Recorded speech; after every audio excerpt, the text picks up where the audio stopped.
up to the owner of a business and asking for a position right then and there. I slammed my fist on the desk and said, "I'm your man." He stood right up and shook my hand and said, "You come in first thing Monday morning." According to the report, nearly 36% of grandfathers claimed that they found employment by entering a local business with nothing but a nickel in their pockets and a shirt on their backs. 24% saw a fine-looking marquee for a business and said, "Someday my name's going to be on that sign." And 40% of grandfathers said they snuck into the CEO's office and said, "Mr. McKinley, sir, I'm your guy." It just took gumption. You didn't need some fancy internship. Looking the boss dead in the eye and showing him you were a man. That was your internship.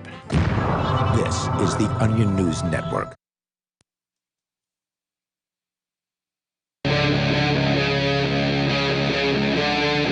Free Talk Live.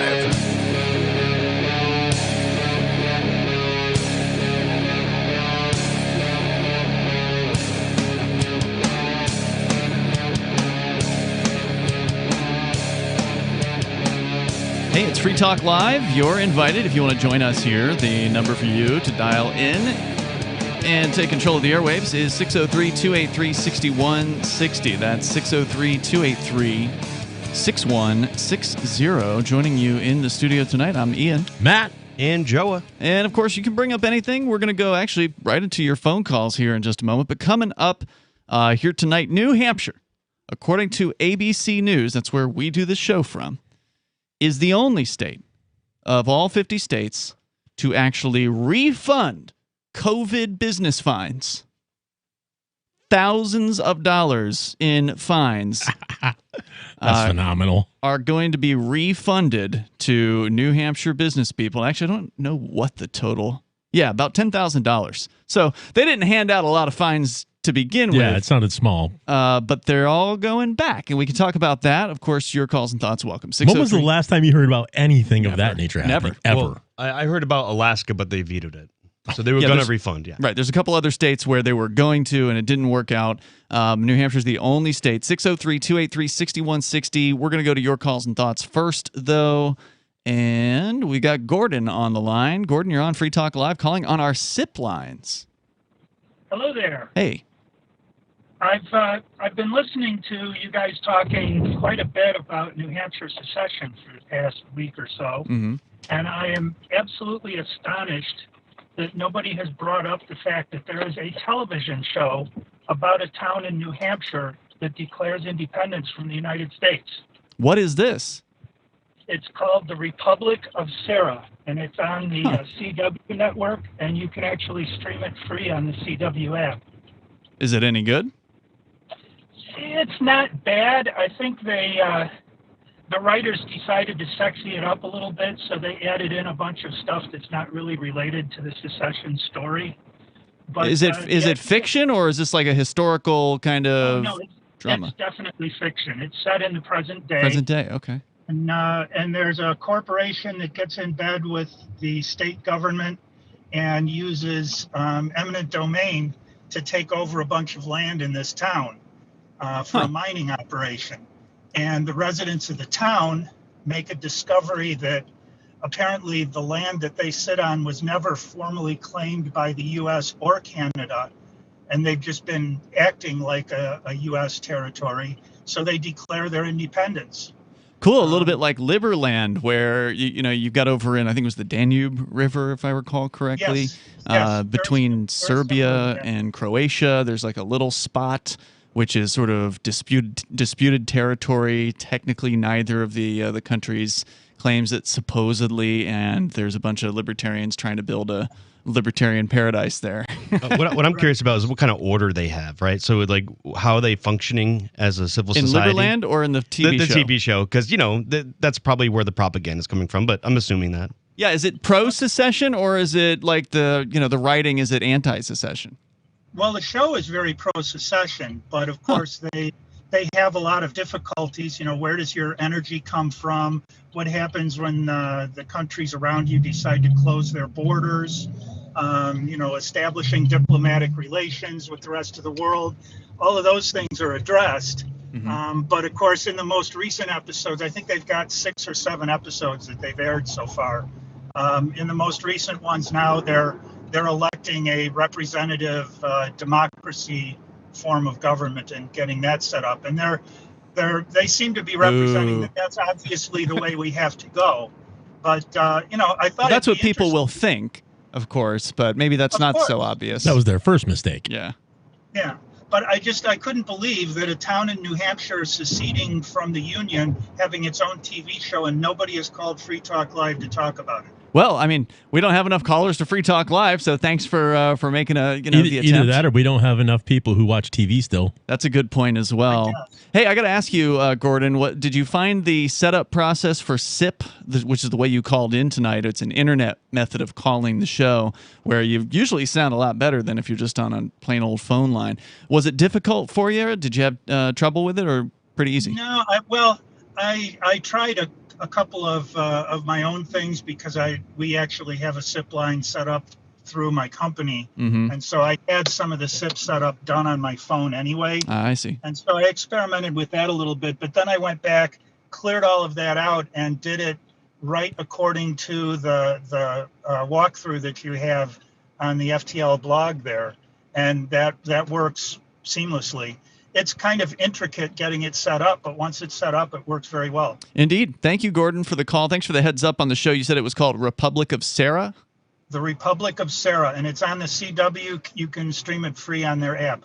Thanks for the call tonight. Definitely appreciate the heads up. Is it art imitating life, or is life imitating art? Which came first?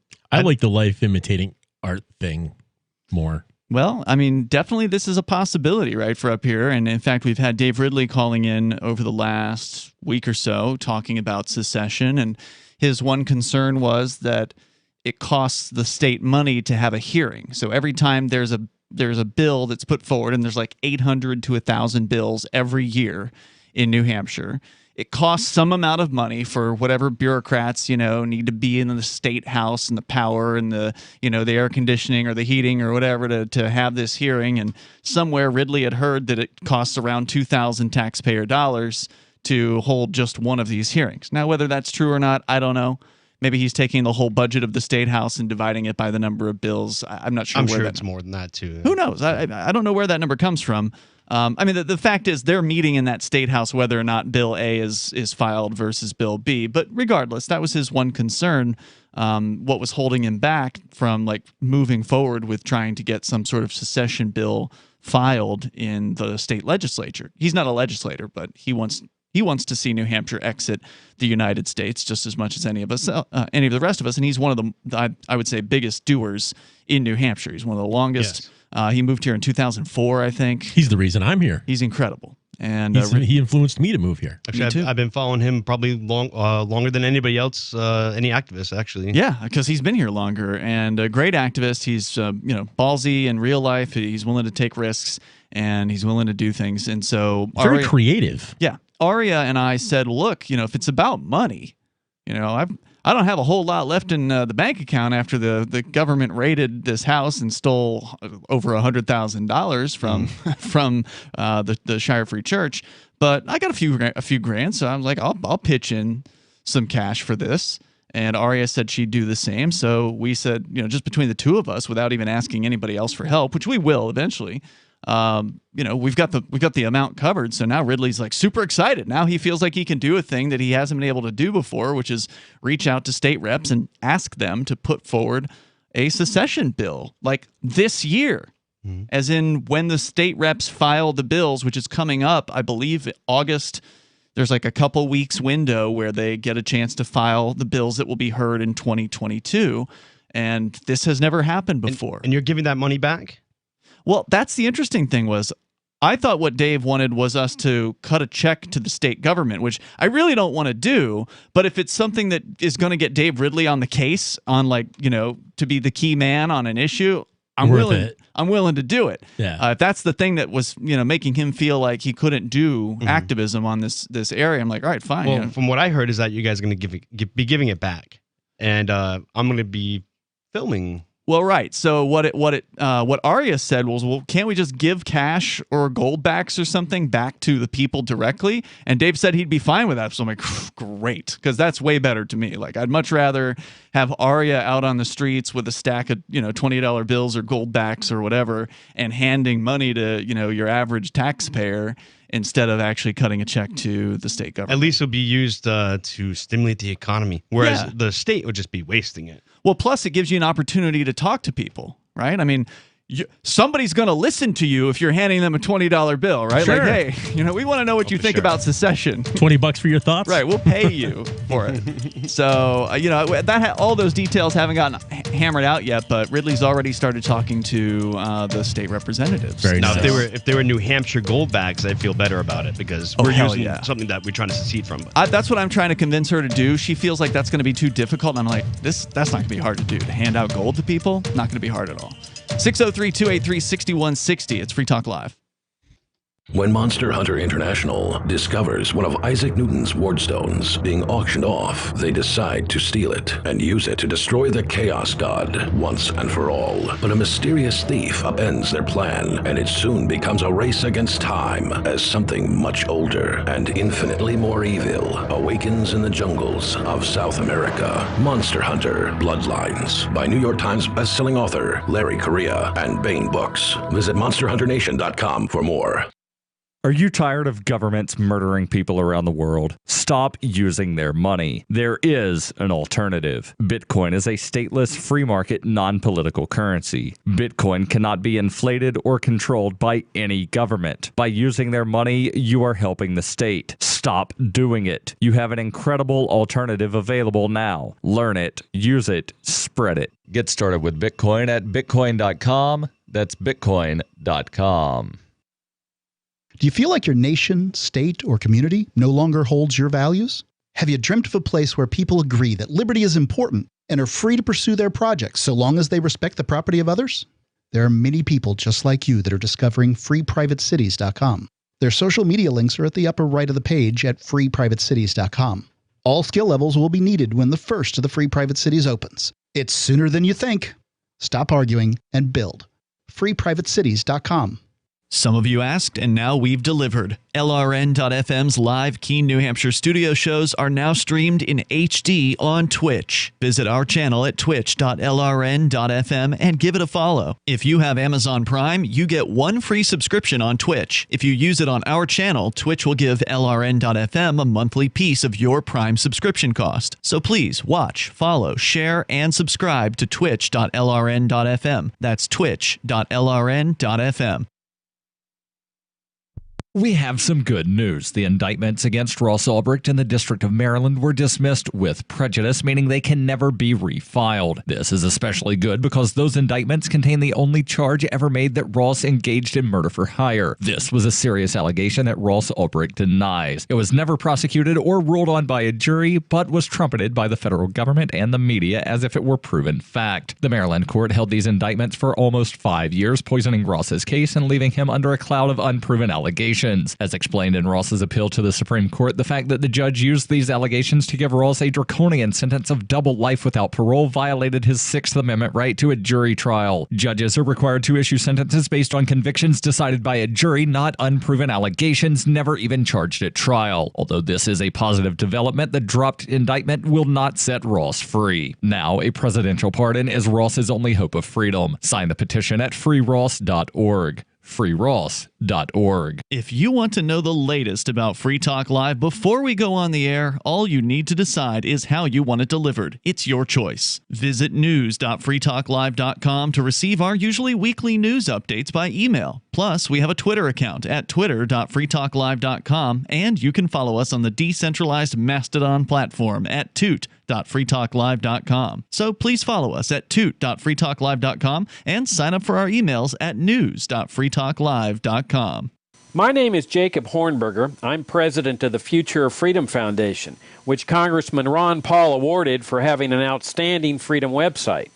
Write us at fff@fff.org, and we'll send you a free 3-month subscription to our monthly journal of libertarian essays and our booklet, Economic Liberty in the Constitution, which George Mason University economics professor Walter Williams praised in a recent column. That's FFF at FFF.org. Got Telegram? You can follow our channel there and discuss show prep with other listeners at telegram.freetalklive.com.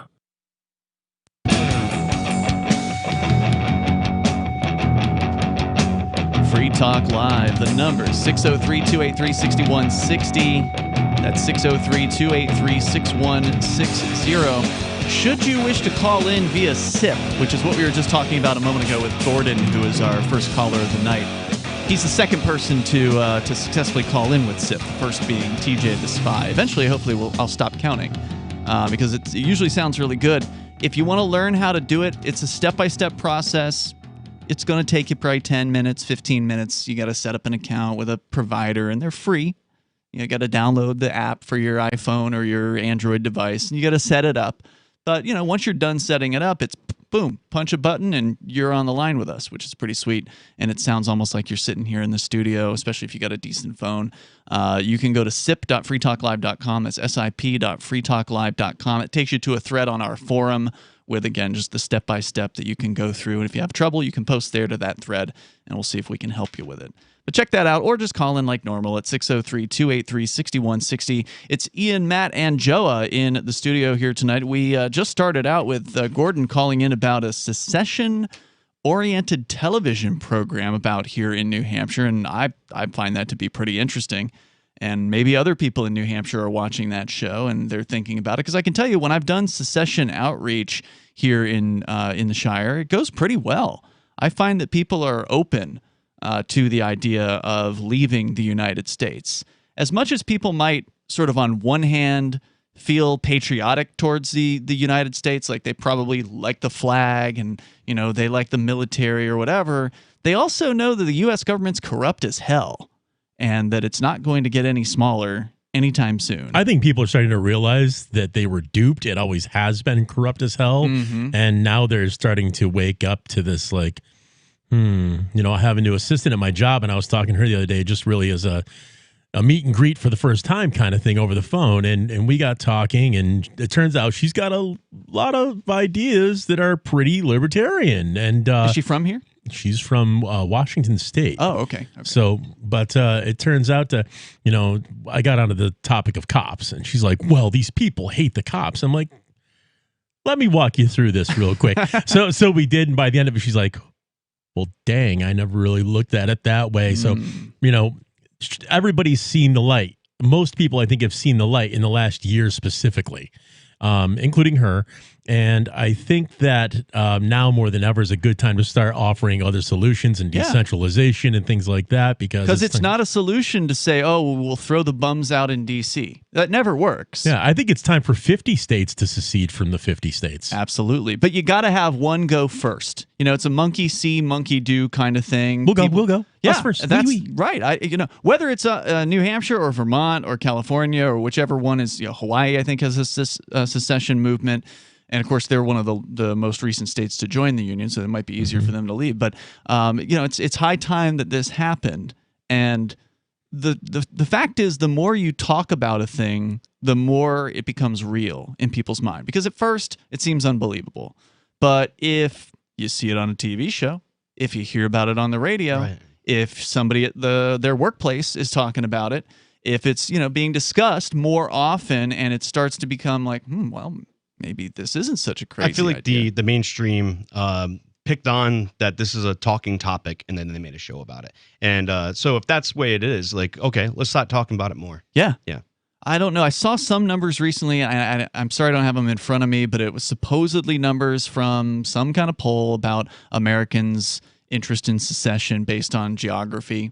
And New England wasn't the highest in the country, but it wasn't terrible either. It was like, 1 out of 3 seemed like they might support the idea. And that's a good starting point. That's great. As far as I'm concerned. Let's get the conversation going. And that's what I think the political process is good for. Look, I think politics sucks.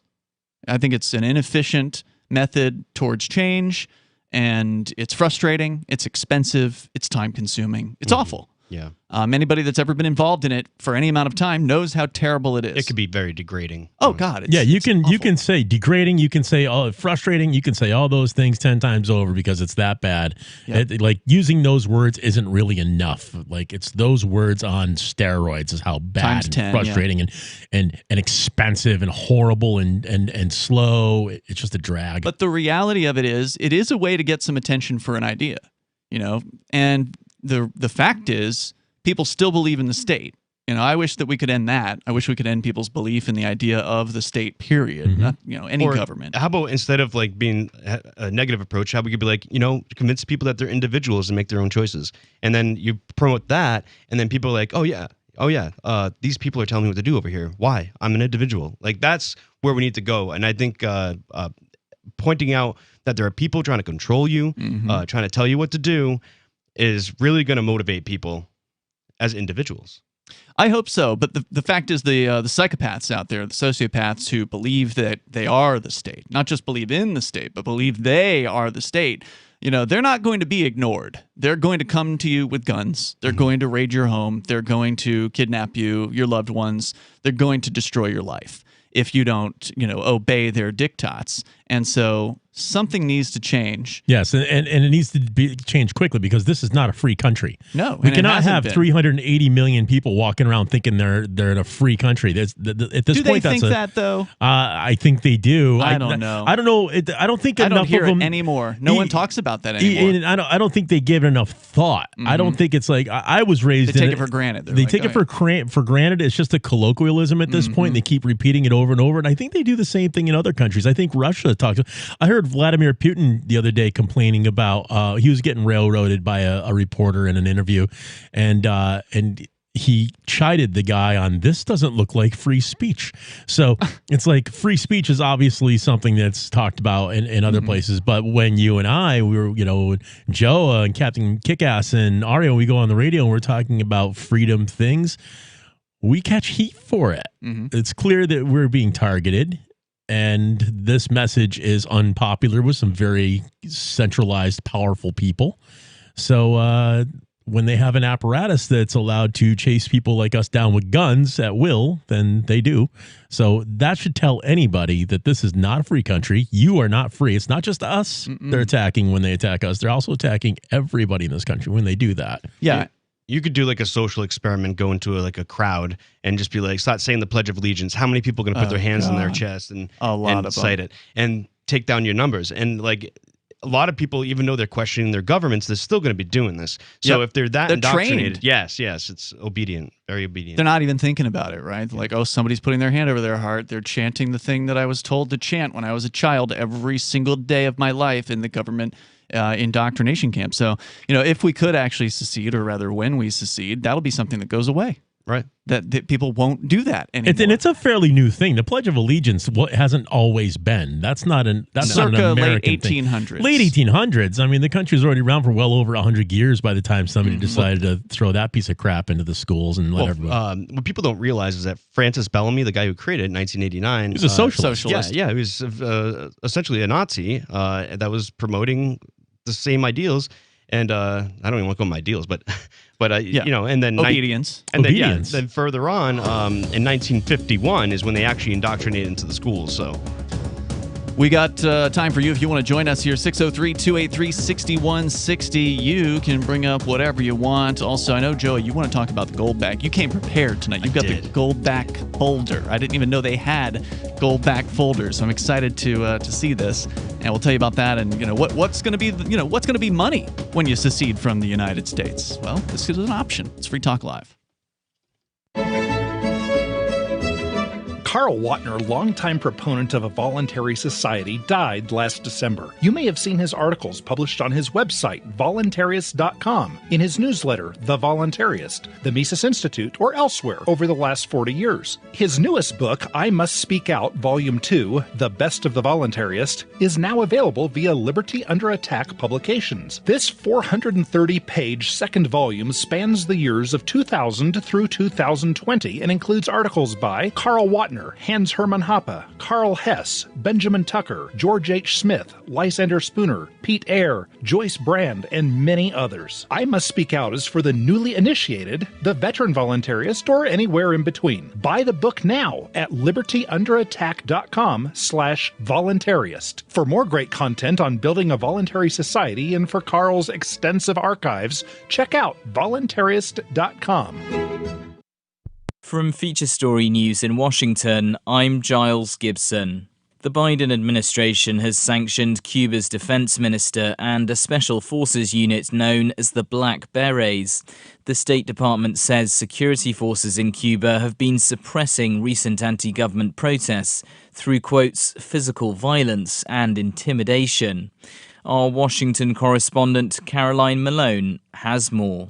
The White House says Cuba's defense minister Alvaro Lopez Miera and the Buenas Negras, an elite unit named after their distinctive headgear, are leading a crackdown on anti-government protesters. Thousands of people marched in cities across Cuba earlier this month, chanting Libertad or freedom and demanding the resignation of the country's president, Miguel Diaz-Canel. He's blamed the unrest and Cuba's economic problems on the ongoing U.S. trade embargo. The Biden administration has been reviewing its Cuba policy in recent months, but the crackdown on protesters is forcing it to take a tougher line. Caroline Malone reporting from Washington. People vaccinated against COVID-19 in the United States could soon be asked to start wearing face masks again in more public locations.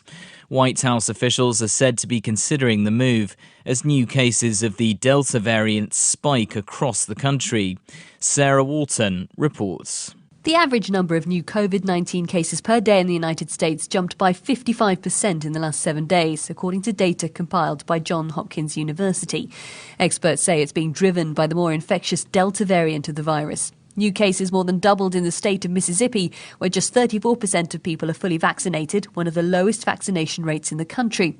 The Washington Post is reporting that the White House could soon ask everyone to start wearing face masks once again, while the Centers for Disease Control and Prevention is also considering updating its guidance. Meanwhile, some local officials across the country have already reintroduced mask mandates as a precaution. And in business news, the number of Americans filing for new unemployment benefits rose unexpectedly last week. That's adding to fears that the recent surge in coronavirus cases could derail the economic recovery in the US. Here's William Denslow in New York. An estimated 419,000 people in the US filed for first-time unemployment benefits last week. Wall Street analysts expected that figure to be around 350,000 and far exceeded the 368,000 jobless claims recorded the week previous. This comes as COVID-19 cases in the US have nearly tripled over the past couple of weeks, prompting concerns over what this means for the economic rebound. But in brighter news, continuing claims ticked down by nearly 30,000 to hit a new pandemic-era low. There are more than 9 million job openings in the US, fueling hope for robust hiring in the coming months. From bureaus worldwide, this is FSN. Do you appreciate what we do? Help us advertise, market, and promote for just $5 a month at amp.freetalklive.com.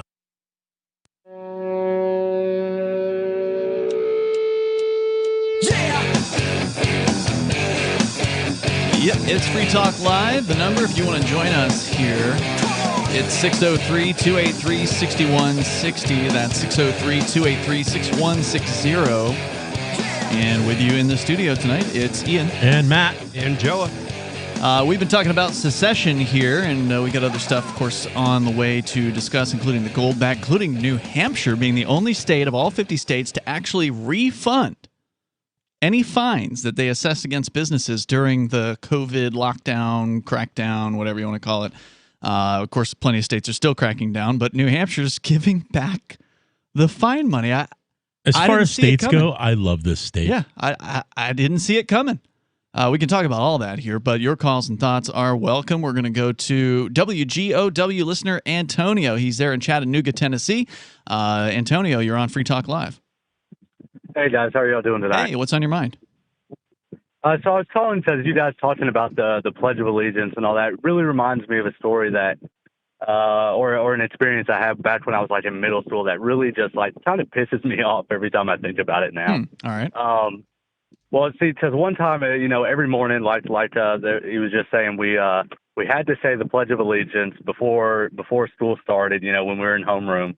And I remember one day we did these little, little quiz, like 2-question quizzes at the beginning of class. And we always had those in the morning, but one day I was sitting there doing mine, and the announcements came on, and we were supposed to stand up and do the Pledge of Allegiance, and I didn't. I was just sitting there finishing up my thing, and then I stood up halfway through and, was still reading my little thing while I was standing up. And afterwards, I didn't think much of it. After class, the teacher pulled me to the side and said she expected a 6-page essay tomorrow on why what I did that morning was disrespectful and that her son was a veteran and all that. And of course, me growing up in rural Tennessee, I was like, oh my gosh, I didn't mean to offend your son, blah, blah. So I wrote I think I wrote 2 pages or something like that because I really didn't want to do it. And I didn't like the teacher much either way. And of course, she called the principal. The principal was like, you're going to write this essay. And I was like, oh, okay, whatever. I wrote it. And I did. And then I actually didn't write it, and I got suspended for 3 days for insubordination and disobedience. And every time I think about that, it really just makes me so mad. That warms my heart. Absolutely. Yeah. I love it. Well, the fact that I didn't write the essay, hell, I graduated high school with barely a 1.0 GPA.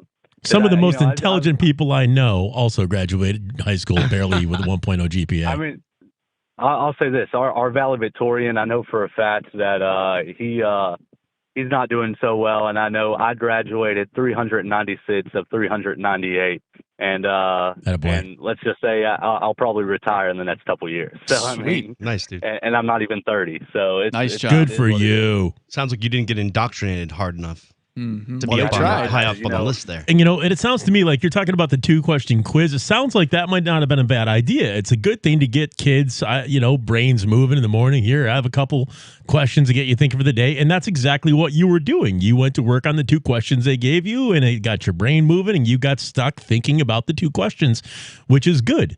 They were more worried about you being obedient than they were about you turning your brain on for the day. Precisely.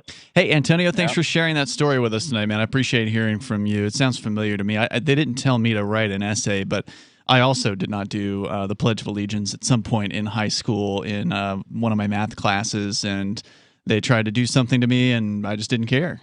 So what are you going to do? Kick me out of the class? Okay, great. I wish I'd been that far advanced back then. I was, I was all America, red, white, and blue. I wasn't particularly principled libertarian, I don't think, at that point, but I sure as hell didn't like being told what to do. Right. I always thought, the red, white, and blue means freedom. And that's, Surprise. I was always about freedom, but I didn't realize that, I was 16, 17. I had my experience with the pledge, and back in Rhode Island and Pawtucket specifically, I had friends that lived there. So we started going to the city council meetings, and we've been going to city council for 2 years. And one council hearing, I didn't stand for any of the pledges when we were there, even my friends. But the attorney general was there. My friends decided to stand. They threw me under the bus, and I didn't stand. I had my friend kicking me stand up. But they tried to hold up city proceedings because I wouldn't stand. Wow. And then I eventually stood up, and I did a 180. So I turned my back to the council.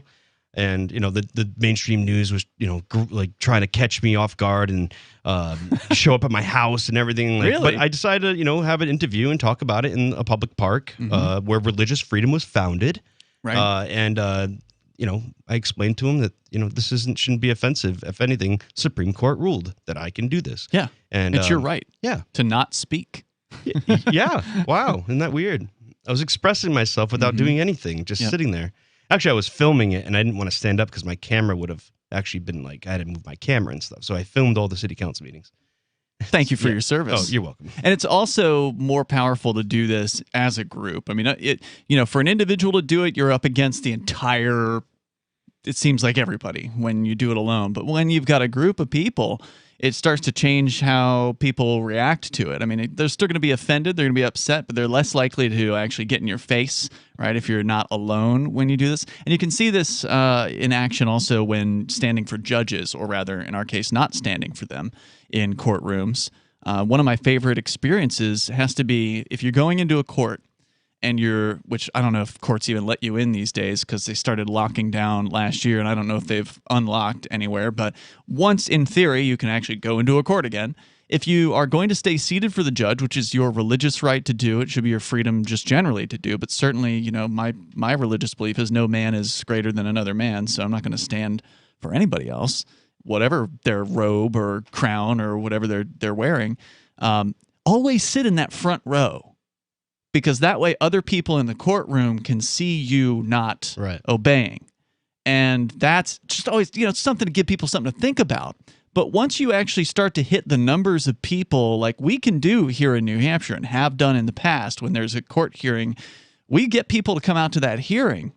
Once you get to the point of, it's usually about half. If you've got half of the people in that courtroom and they're all sitting in a place where it's visible by everybody else in the courtroom, and the judge comes into the chamber and then the bailiff bellows, "All rise," and you don't. And nobody does. Then there's a good chance that the rest of the people in that courtroom, they're looking at you and they're going to go along with you because there's enough of you staying seated. I've seen it happen. It's like breaking the cognitive dissonance. Yeah, and it was so awesome at Pete Nadamo's trial down in Greenfield, Mass, when there was probably, 40 Free Staters in that courtroom, and all rise, this big fancy courtroom. The judge just looked out at everybody, like, oh my God, what's going on here? They stopped doing it in Keene. Did they? Yeah. Oh, good to know. Whenever we're in the courtroom in Keene, at least as of the last time I was there, which has been a couple of years now, because, again, no trials last year, but I think it was when Chris Wade, our Friday night co-host, had his parking ticket trial, and there was another one that somebody else had after that. I noticed that, hey, they're not saying it. The judge is just walking in. The judge is just walking in. So you effectively, over the years, pulled the plug on one of their weapons that they use against people. Well, hey, maybe we can test this out again in September when I go to my parking ticket hearing. Is that going to be in Keene? Yeah. Oh, they actually gave you a date? Yes, they did. Let's go. Because I went in right before the raid happened. I had actually just filed because I got a ticket. Well, not technically me, but the vehicle that I was driving, because they don't know who's driving, right? They just left a ticket, left their garbage on the vehicle. And so I went straight into the parking department and said, I'd like to get my trial here for this. And I figured they were going to drop it right there, because that's normally what they do. Normally they're just like, we'll just, have a nice day. But in this case, we're like, okay, well, let's, we got to call the police down here, blah, blah, blah. And of course, I'm usually like, well, just send them to my house, because I'm not going to wait for the cop to show up here. They know where I live. They can come deliver me the complaint to my door. And they do. So the cop came to the door, delivers the complaint, and it says TBD on the date, to be determined. Now, they only have as I understand it, only have 90 days to actually begin prosecution of a violation in New Hampshire. Otherwise, it's gone. So I'm interested that they're actually. Well, they've already lost their money, because I spent 3 hours bugging their ear, and you can see it on my channel how ridiculous it is. What's your channel? Breaking the Flaw on YouTube and Library. Excellent. In fact, we're going to talk about Odyssey coming up here in a moment. I'm sure you're on that because you're on Library. Yes. We're coming up 603-283-6160. Free Talk Live. On March 16th this year, government task forces violently raided the New Hampshire Bitcoin Embassy, the Mighty Moose Mart, the homes of Aria DiMezzo, Andy and Renee Spinella, Colleen Fordham, a grandmother, and perhaps most relevant, the studios of Free Talk Live. The Crypto Six were arrested. 4 were released on bail conditions, but Ian Freeman was held hostage for 69 days. Rich Paul, also known as Nobody, remains captive.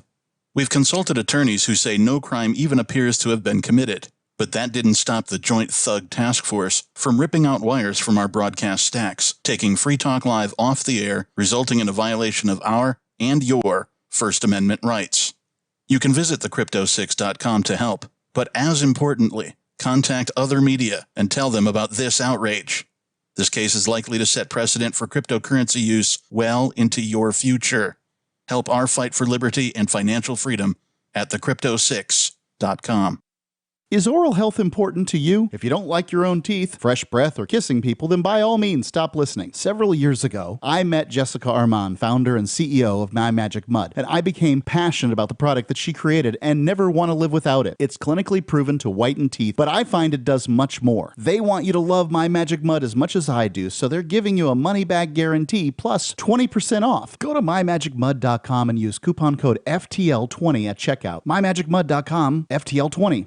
The LRN.FM social media channels have been revamped. We've eliminated Facebook and focused on other platforms like Twitter and Mastodon, the decentralized alternative to Twitter. On our accounts, you'll find posts from multiple LRN.FM show hosts together in one place. Follow us on Twitter at twitter.lrn.fm, or better yet, move to the decentralized Mastodon social media platform at toot.lrn.fm, toot.lrn.fm. I think you'll like it. My name is Angel Rach. I'm a mother of 2 teenage children, and I fought all the way to the Supreme Court for the right to use the medicine that saved my life. I've been permanently disabled for 10 years, with an inoperable brain tumor, wasting syndrome, and several other serious conditions. For 4 years, I was in a wheelchair, in so much pain I couldn't even hug my kids. The hardest part was looking in their eyes and seeing how much they were suffering because of my medical condition. The medicine that gave me my life back and gave my kids their mom back was cannabis, also known as medical marijuana. With medical marijuana, I can walk, maintain my weight, and I can be a mom. Without it, my doctors believe that I would die. To learn more about medical marijuana, contact Marijuana Policy Project at 1-877-JOIN-MPP or on the web at mpp.org. There are lots of ways to listen to Free Talk Live. Our podcast has been around since podcasts began, and now the FTL feed is loaded with content besides our full show archives. Did you know that we make it easy for you to customize your podcast subscriptions? We have different feeds, one that includes only our full shows, one with just the Daily Digest, and our main feed that includes everything. You decide what you listen to. It's quick and easy to customize your feeds at feeds.freetalklive.com. That's feeds.freetalklive.com. There are basically 2 types of advertising, direct response and branding. Radio's great for direct response with its low cost to listener ratio, but audio can't be beat for branding, which is a longer-term endeavor. You want to be the first thing that someone thinks of when they think about your product or service. If you have a local business that you want kept top of mind in your community, call the station. If you need national reach, Free Talk Live's got around 200 radio stations, millions of monthly listening sessions, can suit all budgets, and if we don't think we're right for you, we'll tell you. Email me, mark@freetalklive.com. Our Matrix server is about as free as internet chat can be. Join the existing rooms or create your own at chat.freetalklive.com.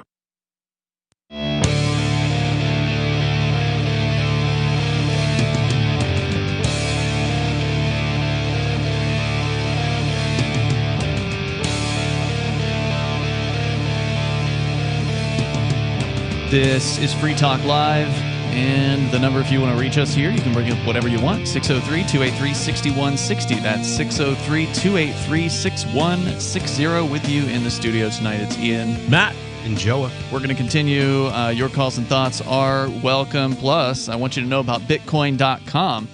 If you want to learn about cryptocurrency like Bitcoin and Bitcoin Cash, get on over to Bitcoin.com and click on Get Started there.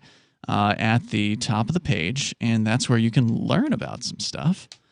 Get the basics. There's a quick 3-minute long video roughly that you can watch and get the basics down. There's more videos than that if you feel like spending some more time on it, because it is an interesting topic and one in which you can dig as deep as you wish. So head over to bitcoin.com and get started there. If you're not new to crypto, get the latest news headlines over on their news site at news.bitcoin.com. We go to Jimmy. He's on the line in Missouri. Jimmy, you're on Free Talk Live. Yeah, I was calling to let everybody know about this, I guess, a dead man switch that John McAfee allegedly has. It's had a countdown timer and it's been going on for, about a month, or at least since he died. And there's like there's 7 hours left on it. And it's going to premiere some sort of live stream video. And it's at BritBong brit-logpost.com. This is not an easy website to access right now, and that's, I imagine, because it's being slammed with requests. So, I mean, McAfee probably didn't expect having this much interest, I guess, because as of right now, the website is not even responding. So it is probably being inadvertently denial of service attacked, basically, by so many people. Or it could be intentionally DOS attacked. It could very well be. Yeah, that's a possibility as well. BritBongLogPost.com. Now, where did you catch on to this? How did you find out about this, Jimmy? Well, it's strange. I was actually listening to the Stuff They Don't Want You to Know podcast, and they did a whole thing about John McAfee, his whole life, went over his whole life and everything. And they mentioned that at the very tail end of that little podcast. And so I checked it out, and at that time it was just a few days before now, and it's strange. The website at the very bottom has a satellite photo of something that looks like two giant holes drilled into the earth. Yeah, that's a diamond mine in Sierra Leone I saw. Oh, okay. So that's what I was wondering what that was. But apparently that diamond mine is owned by some Illuminati type level person and associated with George Soros and a bunch of other beers or something. Yeah. And he also has a link on there that is a $sign and says whacked, which is that tattoo he got on his shoulder that one time. And it gives a link basically to I don't know what you'd call it, but he has a whacked token. And there's like 100,000 of these things being traded, and it gives you a link that shows all this whack token being tracked. It's really strange. Okay, so update on the URL. It's actually BritBongLogPost, BritBongLogPost.blogspot.com. So if you put the blogspot in there, then you actually get to a website where there's the countdown with 7 hours to go, and then there's some sort of a hash looking sort of thing there that I don't know what that's in reference to. I know that didn't he mention at one point that he's got like 31 terabytes of data or something that he's going to drop? I just did a quick search here, and I see one of John McAfee's tweets actually was tweeted by somebody else on his account about how it's ticking down when he was already in custody at the time. Yeah. This was like almost 2 years to the day, July 23rd, 2019. It's saying that if he doesn't enter in, that there's some data will be released. Right. So the way that a dead man switch would work, like a digital one like this, your classic ones in the movies, right, where a guy's holding the actual switch, and if you shoot him, then he dies, and his thumb goes off the switch, and the bomb goes off, or whatever, right? That's your traditional dead man switch. This one would be a digital version where if John McAfee is incapacitated for a certain period of time, this switch activates. And the only way that the switch could not activate is if John McAfee is free and able to actually punch in the code to say, okay, don't activate every 6 months or whatever, whenever this thing cycles over, every 3 months. They'll bring him back to life tomorrow. He has to go in, punch in the code, and that resets the countdown. It resets the countdown. Give me the web address one more time. It's britbong.logpost. No. What I'll do is I'll post it on social.freetalklive.com, and then you'll be able to just grab it from there. And the site is working. It's just you got to have the exact right URL. Very interesting, Jimmy. Obviously, we don't know what this is going to reveal, whether it's just going to be a big troll job, as you would expect perhaps from John McAfee, or maybe there really is going to be some shocking new information. Yeah, in typical John McAfee style, I'm going to be pleased as punch with whatever it turns out to be, I think. Yeah, I don't know. What makes you think that it's going to be a video? Is there any kind of reason why you think that? Well, now the one I went to was the BritBongLogPost.com. There's also a .biz of that web address, but this was several hours ago. Since then, it probably has been slammed, and they re-uploaded it to another, like got a new URL or whatever for it. But it says secure live video uplink, and I guess it's in about 7 hours. All right, man. Hey, thanks for the heads up on this, Jimmy. I appreciate that. And so, yeah, that's a little bit later on this tonight.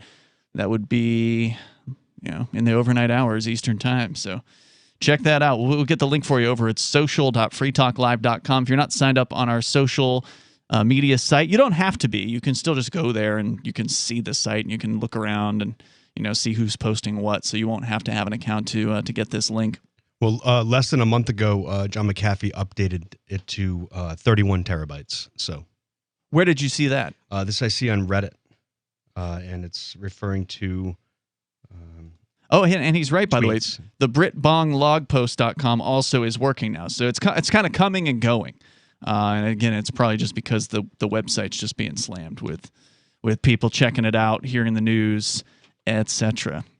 So if you want to join the show, you can. Here, the number is 603-283-6160. We've been talking about declaring independence from the United States. We touched on gold backs. I want to get deeper into that because, Joey, you're pretty excited about the gold back. Oh, I'm very excited. Just seeing how much we were able to use it over at PorkFest, ForkFest, and almost every single vendor was taking them. And the ones that weren't came around later on. Really? Oh, yeah, most likely. And it was just great. It was a great way to trade. And, we all knew it had a trade value of 4. Some people are doing it for a lot less, but I was like, I guess I'm not going to purchase from you if you're going to take it for less. And, the markets adjusted themselves and people were very receptive to them. I was selling them to kids and they were flipping them for 5. I was selling them for 4, selling them for 5. And so why don't we describe what a gold back is for listeners that are new? It's a laminate sprayed with 24 karat gold, and it has a nice image of the ones that I was dealing with were New Hampshire ones. But there's also Utah and Nevada, and I believe the next one's going to be Wyoming. I think they're doing. Yeah, I think it was Wyoming. Yeah. And so it was a big thing there. It was and really it's 1/1000th of an ounce of gold for the one denominator. Yes. Yeah, and right. So that's the denomination, and then there's 5s, 10s, 25s, and 50s. That's correct. And those are also 50 thousandths of an ounce, 25 thousandths of an ounce, and so on.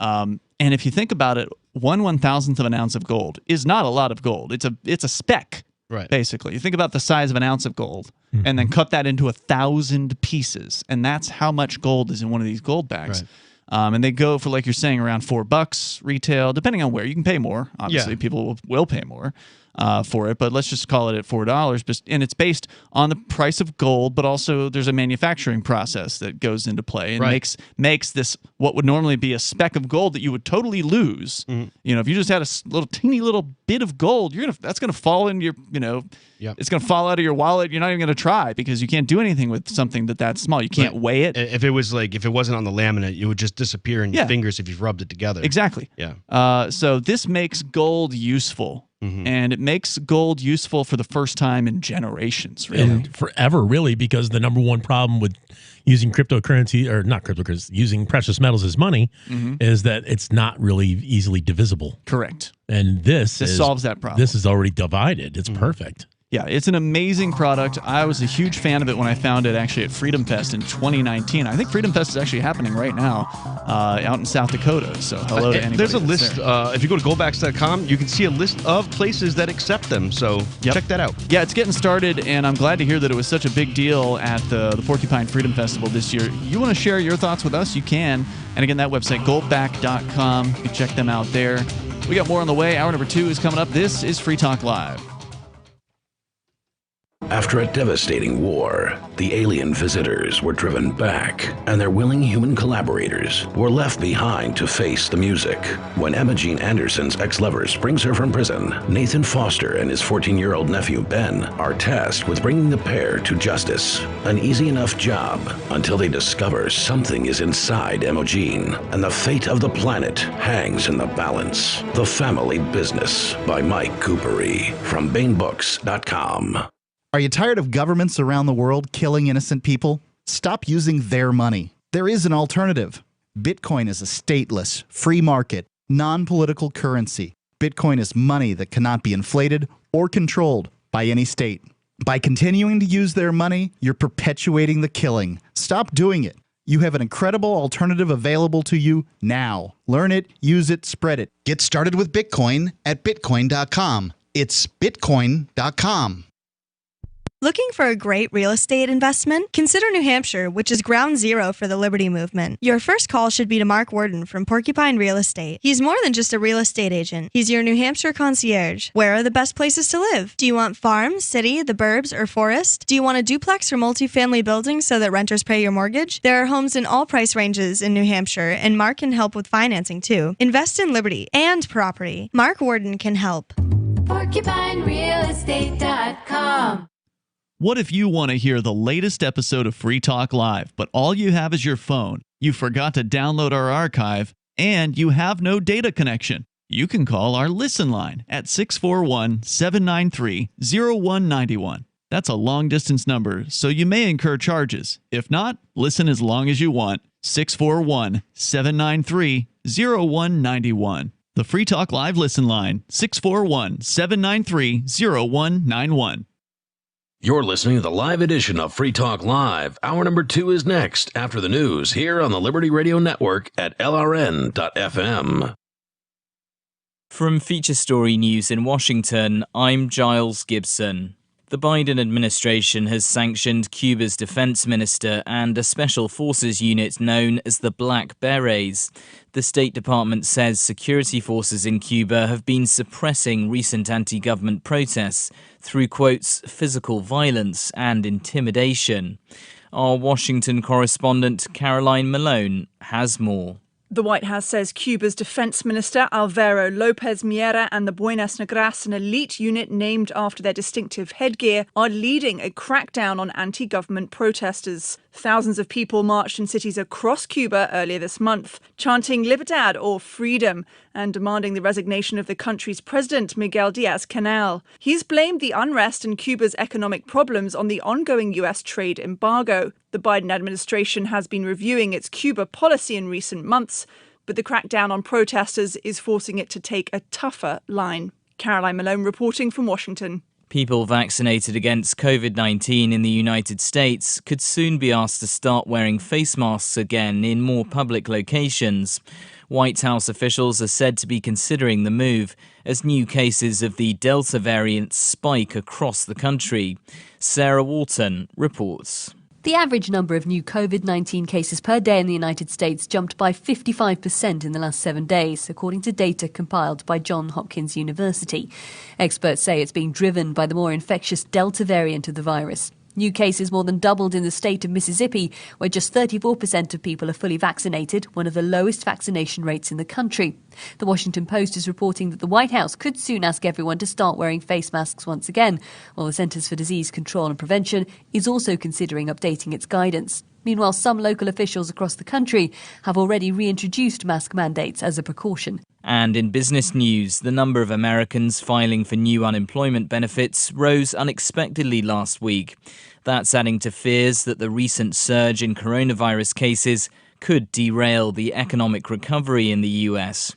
Here's William Denslow in New York. An estimated 419,000 people in the US filed for first-time unemployment benefits last week. Wall Street analysts expected that figure to be around 350,000 and far exceeded the 368,000 jobless claims recorded the week previous. This comes as COVID-19 cases in the US have nearly tripled over the past couple of weeks, prompting concerns over what this means for the economic rebound. But in brighter news, continuing claims ticked down by nearly 30,000 to hit a new pandemic-era low. There are more than 9 million job openings in the US, fueling hope for robust hiring in the coming months.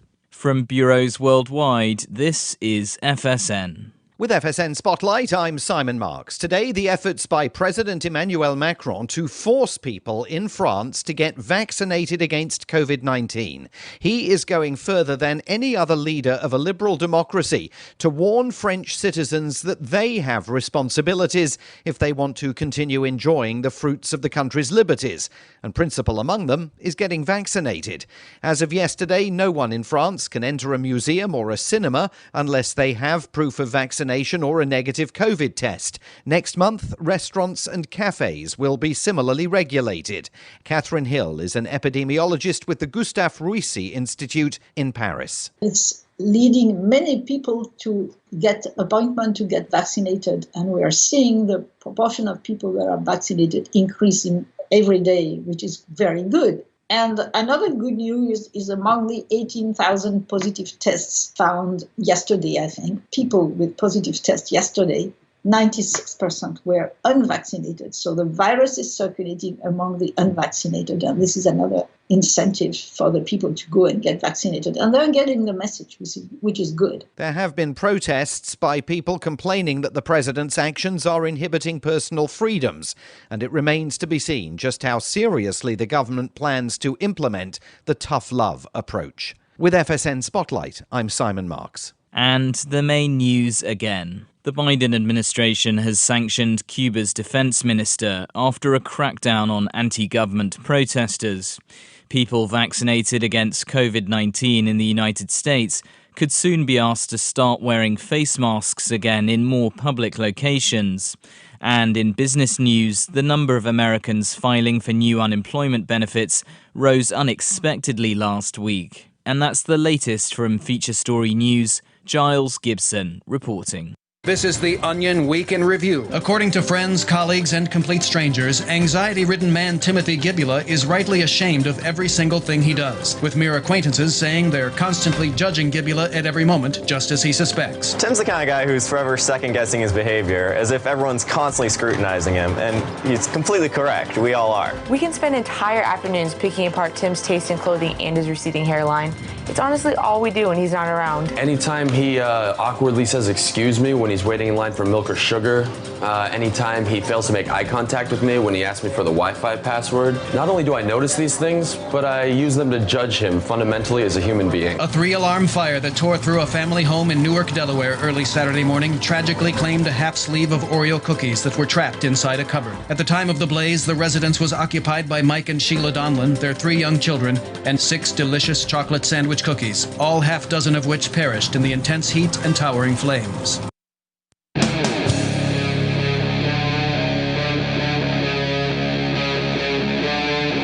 Free Talk Live. It is Free Talk Live, and of course you can join us here if you want. You can bring up whatever's on your mind. Our number, 603-283-6160. That's 603-283-6160. With you in the studio tonight, you've got Ian, Matt, and Joa.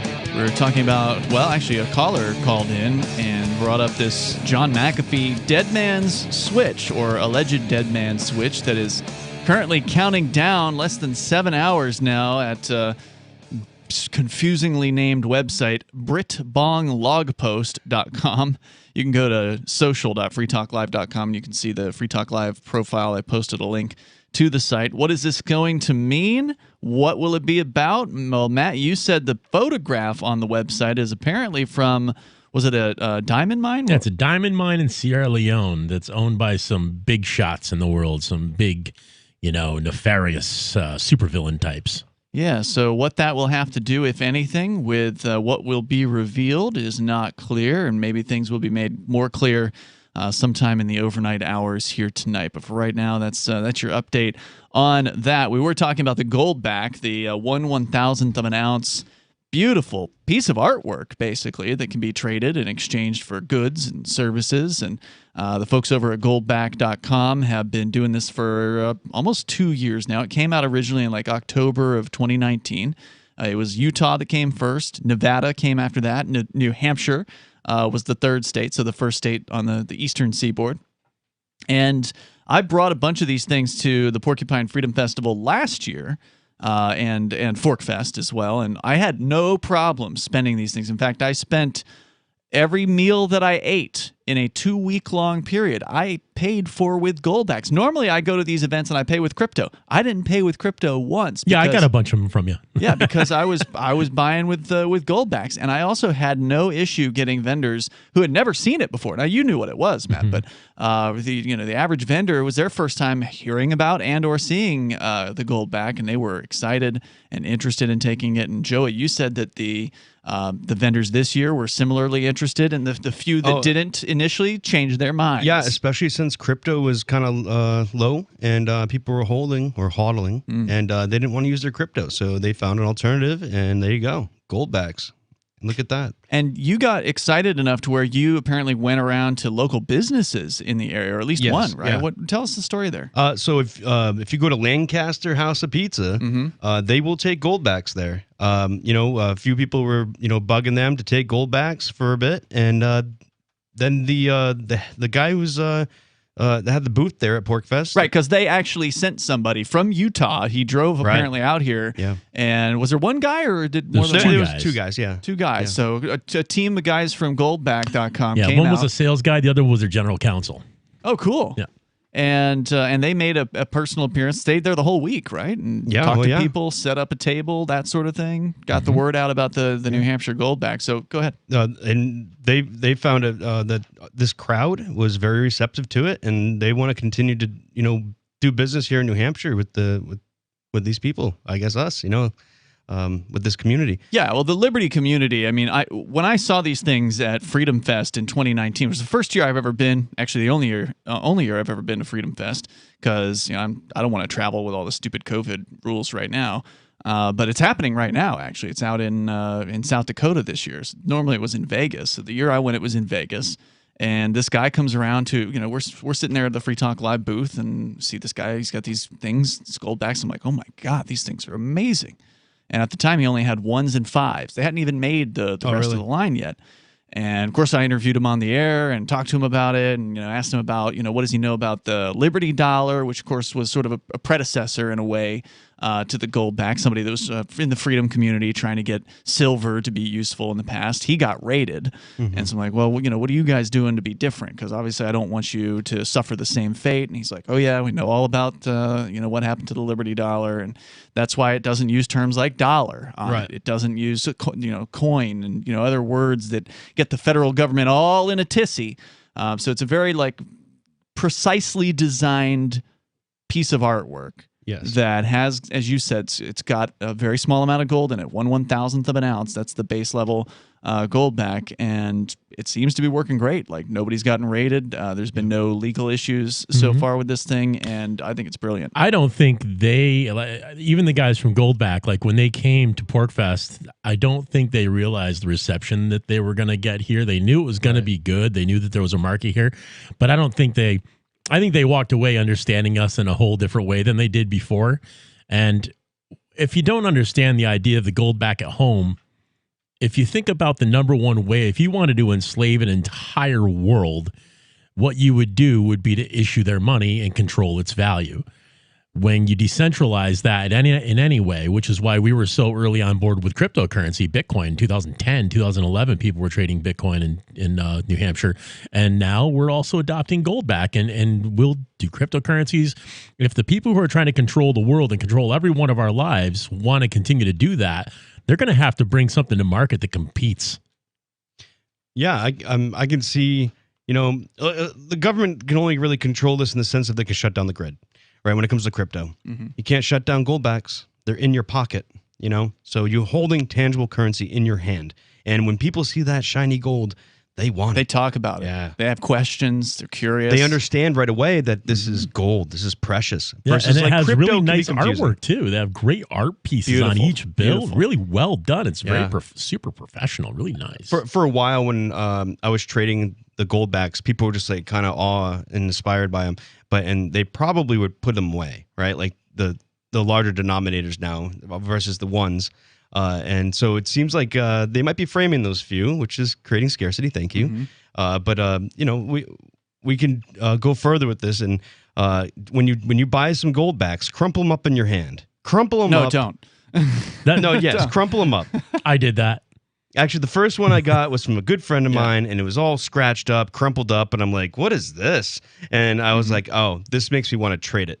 When it's flat and shiny and new, I don't want to get rid of it. I want to hold it. But when it's crumpled, that's when I want to I took use like it. 15 singles and a couple fives. Yeah. And I crumpled them all up and I wadded them up and stuck in my pocket, wrapped around like my regular cash.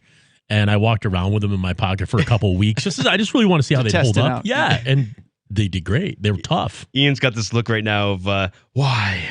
Yeah, well, I mean, look, you're right. It is not worth, to me, as much, even though the same amount of gold is inside a crumpled Goldback as a flat beautiful Goldback. To me, the presentation's important. It is. When I'm I don't want to hand somebody a crumpled Goldback. Right. If Well, I can avoid if I want to spend it, I don't care. If it's a spendable. Well, I do. I don't want to give somebody something that, naturally, I'm going to be inclined to want to spend the one that looks the least best.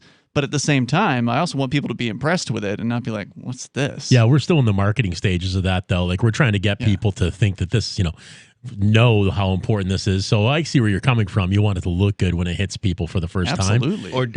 Or just telling someone that, like, I could cut this in half for you. Right, and it would have. It would hurt to see that. I know, happen. but you could do it. Piece is the same value. Yeah. You didn't lose value. Whereas if you do it to a US dollar, then it's no good. No good. Total. That's a great point. Good luck trying to get it with that piece of Scotch tape on it.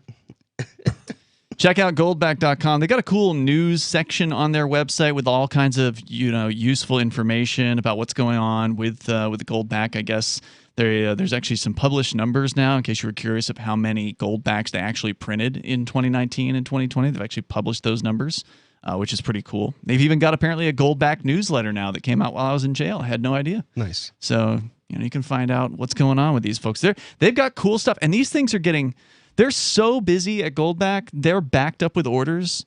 They can't fulfill orders faster, as fast as they're receiving them. So they've actually got a whole new production facility that's expected to come online a little bit later on this year. It's, of course, been pushed back because you know how these things go. Yeah. But they're going to be able to hopefully do like 4 times the level of production once this new facility comes on board. It's going to be all dedicated. They're very excited about it, too. I was talking to their general counsel. He told me about that, and he's like, man, we can hardly keep up. Right. And they don't advertise at all. Yeah. They actually stopped doing any promotions. There was one, remember when they were doing like the free Goldback giveaway back in the early days? They're like, we got to stop this.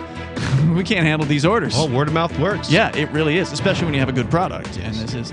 So you can call in. You can bring up anything you want, 603-283-6160. Since we're talking about money, let's talk about the state of New Hampshire actually refunding COVID business fines. So awesome. It's actually happening. More coming up. Free Talk Live. Do you feel like your nation, state, or community no longer holds your values? Have you dreamt of a place where people agree that liberty is important and are free to pursue their projects so long as they respect the property of others? There are many people just like you that are discovering freeprivatecities.com. Their social media links are at the upper right of the page at freeprivatecities.com. All skill levels will be needed when the first of the Free Private Cities opens. It's sooner than you think. Stop arguing and build. freeprivatecities.com. Tired of cancel culture? Sick of mega tech corporations holding an axe over your head? Join the LRN.FM Matrix chat server. It's self-hosted, so no one else can tell us what to do or say. Don't like the existing channels? You can make your own. You can even connect into some of our channels from other Matrix servers. It's federated. For the full LRN.FM Matrix experience, though, you should join our server via the step-by-step instructions at chat.lrn.fm. Chat.lrn.fm.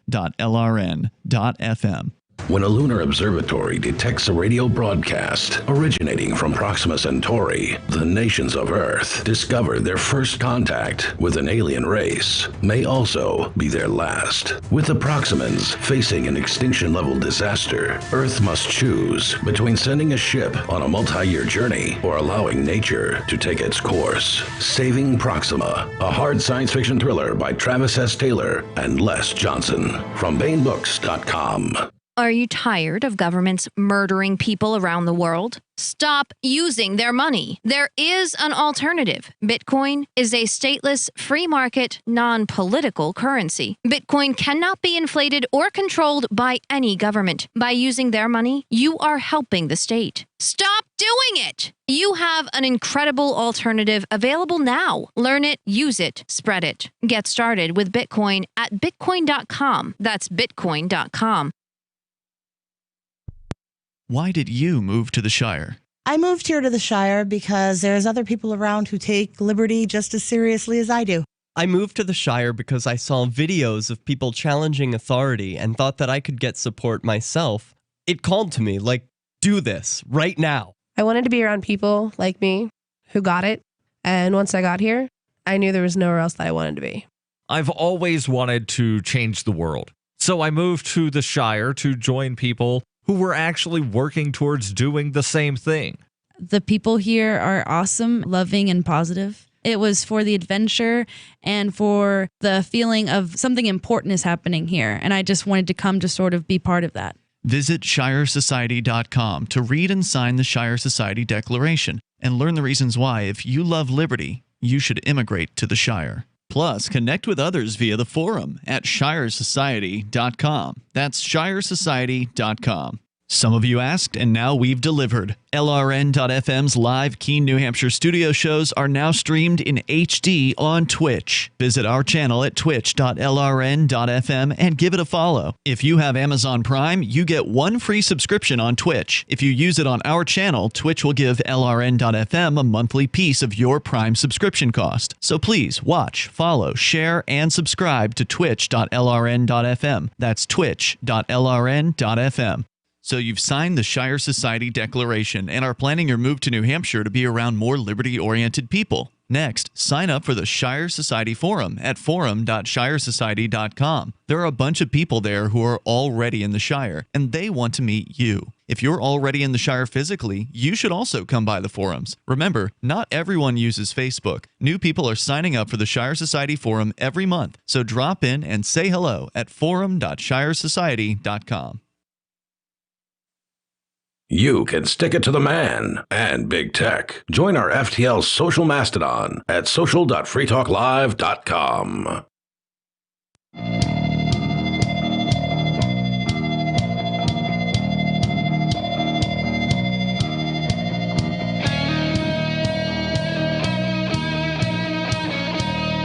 It's Free Talk Live. The number, if you want to join us here, 603-283-6160. That's 603-283-6160. You can bring up anything. That's the point here on Free Talk Live. With you in the studio tonight, you've got me, Ian. It's Matt. And Joa. And we are here in the place called New Hampshire. I don't like the idea of states. I want to see the idea of states, governments, nations all go away. And let's decentralize down to individual freedom. That'd be nice. I live in the Shire. Yeah, I like that. But unfortunately, there are still people who believe in the state, and they will continue to propagate that belief until they can somehow be persuaded to either leave this particular landmass or change their minds. One or the other. It's funny because the other day I was looking up what it meant, what Shire meant. It means country. Does it? Yeah, it does. According to ABC News, if you're going to go with a state, you might as well go with New Hampshire of all the 50 states because, well, it seems like the least bad in a lot of ways. And here's another example. Now, there's no doubt that New Hampshire was not the least bad when it came to COVID restrictions, or at least seeming COVID restrictions. I think Ari and I touched on this the other night. It's like, well, they had a quote-unquote stay-at-home order, but if you actually read the order, there was a loophole that was written into the order that basically said as long as you feel like you need to go out for a certain thing, you could do that. So, I mean, most people never read the order, so they didn't know that, so they just did what they thought they were being told to do. But we went out for 36 weeks in a row in Central Square in downtown Keene, New Hampshire on Friday nights at midnight, and we threw a party, and they never did anything to us except one weekend. I think they wrote us some parking tickets, and all those parking tickets got thrown out when we challenged them. Sure. So, if you're going to pick a state, New Hampshire is a pretty good one because where else are you actually going to see businesses getting a refund on the thousands of dollars, and there was only apparently around $10,000 in fines that were imposed. But of those $10,000, they're going to give people that received those fines the money back. That's incredible. Where else? Well, according to ABC News, there were actually 3 Republican governors who opposed efforts this year to absolve businesses for violating public health orders during the coronavirus pandemic, but only in the live free or die state have the scofflaws been set free of the fines.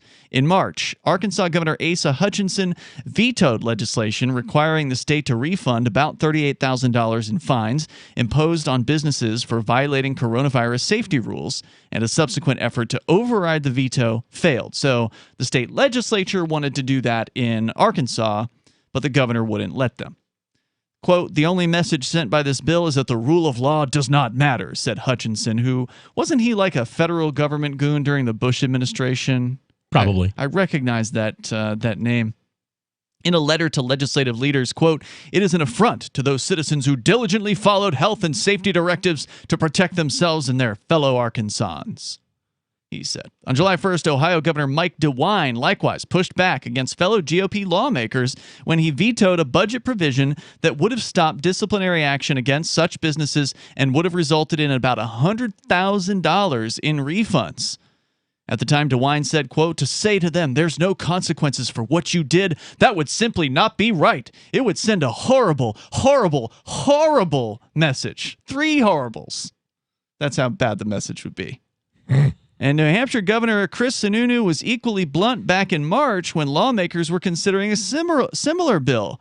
Sununu at the time said, quote, "We can't claim to support law and order, then incentivize law breaking and reward those who do not follow the rules. Rewarding the small handful who recklessly thwarted public health and safety after outreach and educational attempts is a complete disservice to the thousands of small businesses who work tirelessly to keep their employees and customers safe while enabling our economy to stay open for business." Well, wait a second. That his executive order, this is order number 74, specifically rules 5 and 6, were basically the exemptions, and everyone fell under the exemptions. So what he's saying is he's like basically talking through one side of his mouth and then the other.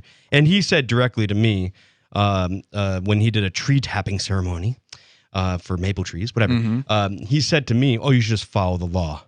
Well, the law says the one that you wrote, the one your name's on, has those exemptions that everyone qualifies for. Right. So what are you talking about? Why are you telling me I'm breaking the law right now? I don't get it. Yeah, so there's the public perception of law matters, and you got to crack down and you got to punish people. But the provision later was folded into the state budget, and because he doesn't have line item veto authority, Sununu signed the budget on June 25th.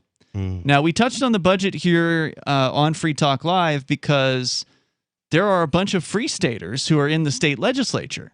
There are a bunch of people who might describe themselves as voluntarists and anarchists that are actually elected Republicans in the New Hampshire legislature, and they've formed a coalition called, I believe, the Freedom Caucus in the state legislature, and these guys stood firm on this budget. It was like a brutal, political-wise fight over this particular budget, and they put Sununu in a position where he, the time had run out or whatever. I'm not sure exactly what the political maneuverings were. I'm sure it was ugly and awful, but they managed to put this guy in a position where he felt like he had to sign this budget, and it included some provisions that Sununu himself wouldn't have verbally supported. But he had to do it because if he didn't, then the state budget would fail or something, and then they wouldn't have one. Time would run out, and they wouldn't have a budget. So they managed to put this guy in a position where he had to go against the things that he was saying. Well, turn most him into a states, hypocrite. if they don't pass the budget, they just use what last year's previous budget was, right? So they, if they're trying to increase the budget, I mean, let's try to make that fail But every they year. decreased it. Oh, so they decreased it and they forced Right. him into it. So, okay, great. So how do they do that? I don't know. I mean, I'm sure we could get a state rep on here to maybe explain the details, right? Because if Sununu had held firm and then went to the old budget, then it would have been more than what it was. It's 3.3% lower. This might be this time.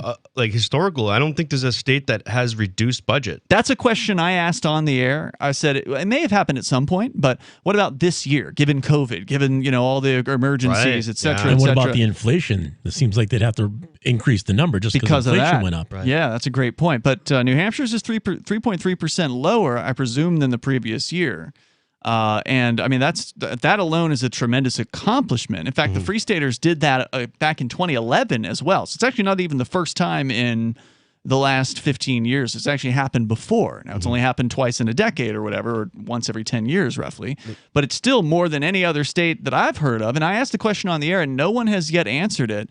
Are there any other state governments that have actually lowered their budget for 2022? This is a bigger topic we could be talking about, but I just want to say one thing is that if we're reducing the budget, I can see them incentivizing, say, the powers that be, the police force, the ones that are on the front lines trying to collect money. I can see them being out there a little bit more if they have less money. Being out there more? What do you mean? Well, yeah, trying to collect more funds, pulling people over more tickets. Yeah. They need money. And that money does go to the general fund here. When a local cop writes a ticket, it actually doesn't go to the local cop bureaucracy. It goes to the state, right? Which is actually a reason why they don't write tickets. And in a lot of cases, what you'll see in New Hampshire is the local cops, the town and the city cops, are more likely to give out warnings because they don't see the money. Yeah. the stateies, the state troopers, are likely to write tickets because they are the state cops and they actually benefit directly. Maybe they have a moral conscience and they writing won't increase their I wouldn't expect that out of them. I wouldn't expect that. 603-283-6160. More about the refunds, though. They're actually going to give back thousands of dollars to the business owners that received fines during the COVID crackdown here in New Hampshire. It's pretty amazing. You can share your thoughts as well on Free Talk Live. Free Talk Live's video archives have been on LBRY for years. LBRY is an uncensorable, decentralized, blockchain-based media sharing protocol, and we're big fans of it here on Free Talk Live. In 2020, LBRY launched Odysee, a video sharing website to compete with YouTube, and it's really taking off. Now with over 1 million channels, many of whom are disaffected YouTube creators. During YouTube's crackdown for not towing the government line on COVID, the Free Talk Live YouTube channel started receiving strikes and could be completely taken down at any moment. Thankfully, Odysee started offering live streaming, so we're now streaming live every night and posting our video archives permanently to Odysee. You can watch live or anytime on our Odysee channel by visiting video.freetalklive.com. If you want to go all in, download the desktop app at lbry.com, and then every video archive you watch, you'll help seed and keep it online forever. At minimum, we ask you visit video.freetalklive.com and follow us on Odysee today. video.freetalklive.com. From Feature Story News in Washington, I'm Giles Gibson. The Biden administration has sanctioned Cuba's defense minister and a special forces unit known as the Black Berets. The State Department says security forces in Cuba have been suppressing recent anti-government protests through, quotes, physical violence and intimidation. Our Washington correspondent Caroline Malone has more. The White House says Cuba's defense minister, Alvaro Lopez Miera, and the Buenas Negras, an elite unit named after their distinctive headgear, are leading a crackdown on anti-government protesters. Thousands of people marched in cities across Cuba earlier this month, chanting Libertad or freedom, and demanding the resignation of the country's president, Miguel Diaz-Canel. He's blamed the unrest and Cuba's economic problems on the ongoing U.S. trade embargo. The Biden administration has been reviewing its Cuba policy in recent months, but the crackdown on protesters is forcing it to take a tougher line. Caroline Malone reporting from Washington. People vaccinated against COVID-19 in the United States could soon be asked to start wearing face masks again in more public locations. White House officials are said to be considering the move as new cases of the Delta variant spike across the country. Sarah Walton reports. The average number of new COVID-19 cases per day in the United States jumped by 55% in the last 7 days, according to data compiled by Johns Hopkins University. Experts say it's being driven by the more infectious Delta variant of the virus. New cases more than doubled in the state of Mississippi, where just 34% of people are fully vaccinated, one of the lowest vaccination rates in the country.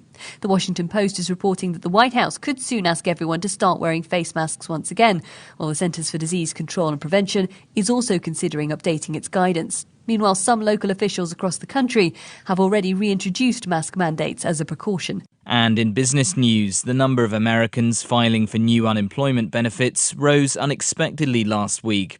That's adding to fears that the recent surge in coronavirus cases could derail the economic recovery in the US. Here's William Denslow in New York. An estimated 419,000 people in the US filed for first-time unemployment benefits last week. Wall Street analysts expected that figure to be around 350,000 and far exceeded the 368,000 jobless claims recorded the week previous. This comes as COVID-19 cases in the US have nearly tripled over the past couple of weeks, prompting concerns over what this means for the economic rebound. But in brighter news, continuing claims ticked down by nearly 30,000 to hit a new pandemic-era low. There are more than 9 million job openings in the US, fueling hope for robust hiring in the coming months. From bureaus worldwide, this is FSN. Don't miss a moment of Free Talk Live. Get our archives daily via our podcast at feeds.freetalklive.com.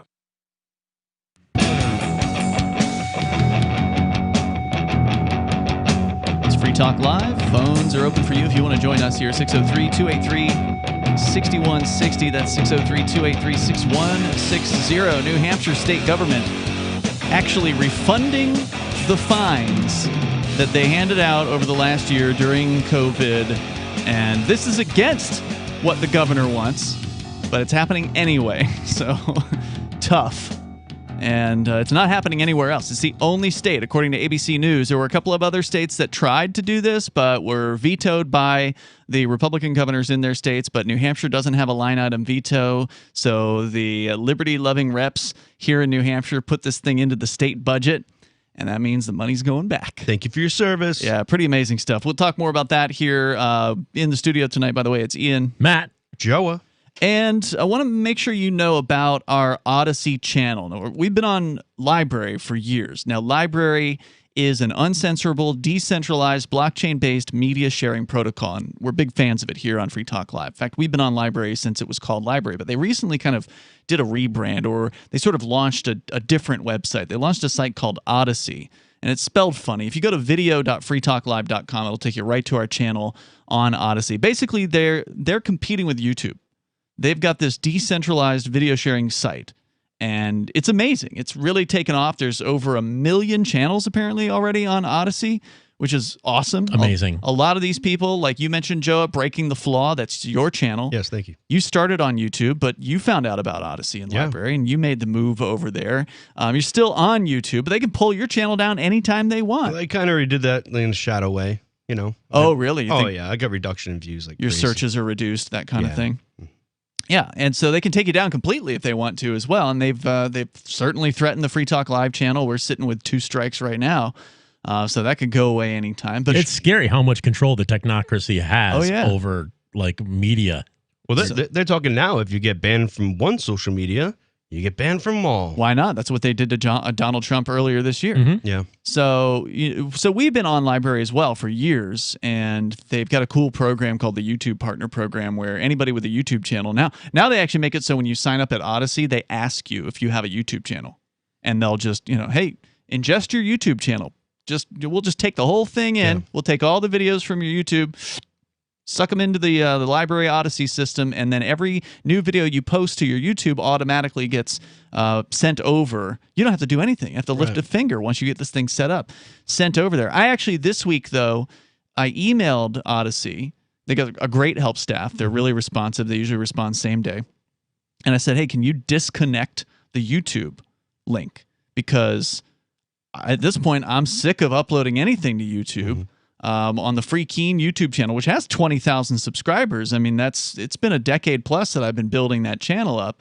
The Odyssey version of Free Keen's got like 300 something subscribers, so it's nowhere near what the YouTube has. But at this point, I'm going to only be uploading teaser videos to the YouTube. So like the Aria speech that she gave at the Porcupine Freedom Festival about the Crypto 6 ramifications, that's a 40-minute presentation with Q&A and everything. That's not available in full on YouTube. YouTube doesn't deserve it. No, they really don't. So every video that I put up there is going to be, a teaser with like, maybe a few minutes of the actual video, or a minute or whatever. This one in this case is 5 minutes, and there's going to be a text at the bottom saying, hey, if you want to see the full video, go to video.freekeen.com, which takes you straight to the Free Keen Odyssey channel. In our case, it's freetalklive.com. Now, we're not even streaming, I don't think, to YouTube right now. If we are, it's Aria's channel, so we're not even streaming to the Free Talk Live channel. Right. So at this point, I've disconnected, and we're just uploading our full-on, like, titled properly with descriptions, because we're on, like, 8 different video streaming sites, but they don't get our show descriptions or anything. It's just, here's the episode of Free Talk Live. Most of them take it down after a couple of weeks because they don't store archives. With Odyssey, those archives are going to be there, it's in theory, as long as this protocol exists, for theoretically forever. And so I'm really excited because we've been a part of this thing, but to move full on into it. There's a lot of people looking for other places to move their video content to. This is especially from the I'm a gun guy, so from the gun media outlets in the world, there's a bunch of them. They're all looking because they've been getting deplatformed from YouTube for a long time, and it started with demonetization. Then it's just coming with channels getting wiped. Channels have 1 million or 2 subscribers wiped, and it's like, okay, we need to find something else to do. So they're going to go to, I don't even know what some of them are called, but they go to, they Rumble is one of them. Bumble. BitChute. BitChute. these are centralized platforms. They are. Yeah. So the same thing's just gonna happen. It's only again. a matter of time. It's only a matter of time. Stop with that middle learning area and skip to the advanced class and go straight to Odyssey. Yeah, right. And It's a like, no-brainer. So like when you're talking about the guns and social media, is that YouTube, the only 2 strikes on my channel is because I was live streaming the Booga Boys over at Concord Steakhouse that they were displaying their guns. And, you know, you got all the That's mainstream news. media taking up close pictures and everything, but they weren't live. But funny thing is, like, I went live the 3rd time that day, and the Bomb Squad was there. So I made my title. I'm like, you know, whatever. YouTube, you want to ban me right now? I'm titling this thing Bomb Squad is here. Like, and they didn't pull that video because that wasn't displaying anything. And like you said, you know, that's news. You were reporting on a news event of men in Concord at a protest. I mean, it's ridiculous.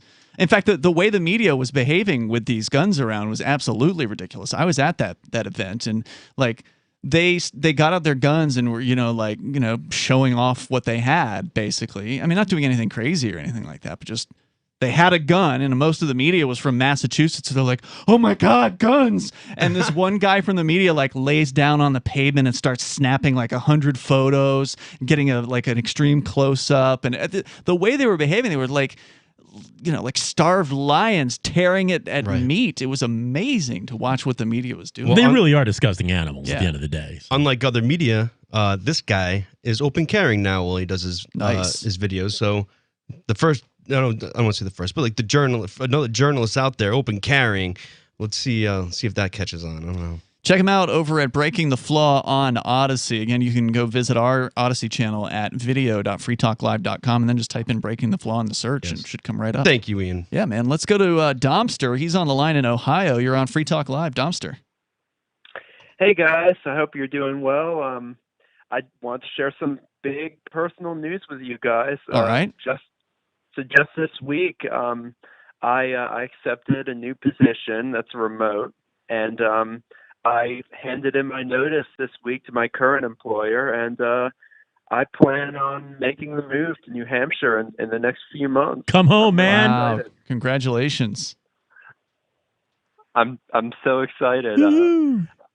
They at my current company, they asked me the reason, and I shared the news with them that there's a cause that I'm really passionate about, and it's the liberty movement. Good for based you. in New Hampshire, and I want to devote my energy to it. So, Very nice. Thank you. Have you ever visited us before over here? Yeah, he's been in the studio. You probably met him at some point. Oh, really? Yeah. Yeah, Joe, we actually met at the Porcupine Freedom Festival, although I think it was very quickly. This year? This year, yeah. Remind me of your name again. Domster. Domster. Sorry, I can't. I met so many people. And this so one's much hard. memory. When you live in a place where there's so many Liberty people, you can't remember it. Even when they have a name like Domster, like that ought to stand out to you. It won't. There's so many people here, So yeah, I would. This is Matt speaking. I'd love to meet you again. If I met you before, I'd love to meet you again. But was it Porcupine Freedom Festival? No, he came up back in December or something like that. Yeah, I came in December after Christmas time, and I went to the Social Sunday, and nice. I guest hosted with Captain and Nobody, and I had a really good time, although I didn't really get to do much because there weren't many people around. But I came back for the Porcupine Freedom Festival with a friend, and I had a really good time, and I was exhausted from all the social interaction. You can do a lot of socializing and a lot of activism up here in a way that is unavailable anywhere else on the planet. Congratulations, Domster. Keep us informed of the progress of the move, where you end up, how you're feeling, what it's like, and thanks for the call tonight, man. I appreciate it. Congrats on the big decision. It's a big decision for somebody to make, but it's like the no-brainer. I mean, do you want to keep failing? If so, stay where you are. If you want to actually have a chance at Liberty succeeding, then get to New Hampshire as soon as you can. Especially if you can work remote. So the protection of life, liberty, and property is what the Free State Project is all about. But it's an effort to move 20,000 people who understand. It's about demonstrating to the entire country that, we can have a free market, a truly free market. Making it just a freer, great place to live. It's the world's largest voluntarist libertarian community, and it's only getting bigger. That's amazing. To be able to move to a place where other people passionately believe in being free and independent. What the Free State Project is managing to do, though, is to put their money where their mouth is. It's physically getting up across the country and saying, let's go someplace and let's demonstrate the power of these ideas. There's a lot of kind of philosophy that surrounds liberty. There's a lot of thinking about it and talking about it. But here in New Hampshire, people are doing it. 101 Reasons Liberty Lives in New Hampshire, a documentary by Free State Project Early Movers. Watch it free at 101reasonsfilm.com. 101reasonsfilm.com. The new 4th edition of Healing Our World, The Compassion of Libertarianism, will take your understanding of liberty to a deeper level and has over 1,300 updated references, new cartoons, and a foreword by Dr. Ron Paul. With discounts for multiple book purchases, the 4th edition of Healing Our World is a great gift for the liberals, pragmatists, environmentalists, and Christians in your life who think libertarianism is cold-hearted. Get yours today at healing.freetalklive.com and use promo code FTL for a $5 discount. If you want to know the latest about Free Talk Live before we go on the air, all you need to decide is how you want it delivered. It's your choice. Visit news.freetalklive.com to receive our usually weekly news updates by email. Plus, we have a Twitter account at twitter.freetalklive.com, and you can follow us on the decentralized Mastodon platform at toot.freetalklive.com. So please follow us at toot.freetalklive.com and sign up for our emails at news.freetalklive.com. Do you know the difference between erudite and pedantic? If you do, you're probably pedantic. But seriously, a surprising number of erudite people mispronounce erudite, which has 3 syllables, not 4. Say erudite, not erudite. Because you are judged by how you speak, you want to avoid common misstatements, especially if you're a job seeker. For instance, do you know the difference between imply and infer? Only a speaker can imply, only a listener can infer. And when you say you'll be out of pocket, do you mean out of touch? Out of pocket means you're on your own dime, not yet reimbursed. And if anyone ever asks, why do you always answer a question with a question? You should reply, do I do that? Just kidding. From survivalspeech.com, I'm Holland Cook. The LRN.FM social media channels have been revamped. We've eliminated Facebook and focused on other platforms like Twitter and Mastodon, the decentralized alternative to Twitter. On our accounts, you'll find posts from multiple LRN.FM show hosts together in one place. Follow us on Twitter at twitter.lrn.fm, or better yet, move to the decentralized Mastodon social media platform at toot.lrn.fm, toot.lrn.fm. I think you'll like it. Are you a cryptocurrency advocate? The Crypto Tip is the ideal outreach tool to help new people discover cryptocurrency. It's a printable business card-sized tip that you can give to service providers, preferably in addition to a good cash tip. When the server scans the QR code, it'll bring up an explanation of cryptocurrency, how to install a wallet, and allow them to claim the tip. If they don't claim the crypto, you get your tip refunded to you after a time period you specify. Plus, if they do claim the tip, you get an email alert. Create as many tips as you want at cryptotip.org. That's cryptotip.org. We're still not sure why you'd want to watch, but our video feed is streaming nightly for free at cam.freetalklive.com.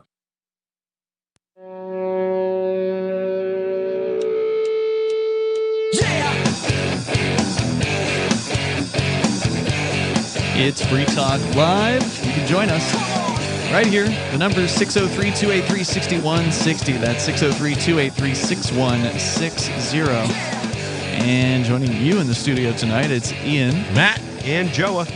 Don't forget, you can go online anytime, freetalklive.com. We got a lot of features that are available for you there, and they're free. So head on over, freetalklive.com. We're going to go back to your calls and thoughts, and then a little bit more on the I would say, big news that New Hampshire is the only state to actually be returning the fines that people were issued, in business fines that people were issued over the last year plus with this COVID madness, the crackdown that was going on out there.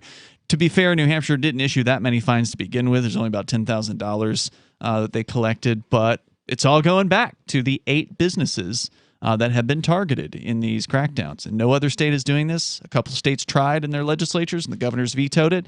This governor would have, if he could have, but he couldn't because they put it in the state budget. So, haha. And that's because we actually have legislators here that actually care about freedom. We actually have liberty-oriented state legislators. I know it's hard to believe, but it turns out that actually if you move people who believe in the same idea, which is liberty, to the same geographic area, that like stuff becomes possible that wasn't possible before. Like liberty.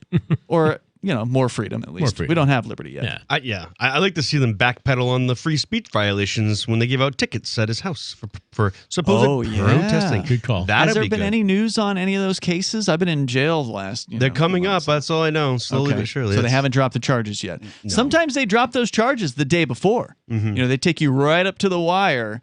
And in fact, that actually reminds me, one of the things that I have in show prep for tonight is not New Hampshire related, but a listener of ours. He's a pro wrestler, or at least he was. I think he might be retired now, but Val Venus was what his wrestling name was with like WWE, and his real name is Sean Morley. He's been spending time studying court cases and studying unusual, like esoteric court techniques. And he went into court this week with an audio recording device and got audio of what was supposed to be a trial that they kicked him out of. All right. Kicked him out of the trial in the midst of the hearing. Was it his trial? It was a trial being held supposedly for him. Oh, that's... And I've got the court audio of what happened, and I know what happened afterwards, too, and it's pretty interesting. So if we get the chance, we'll play that for you a little bit later on. But yeah, having numbers of people in the same place makes a difference.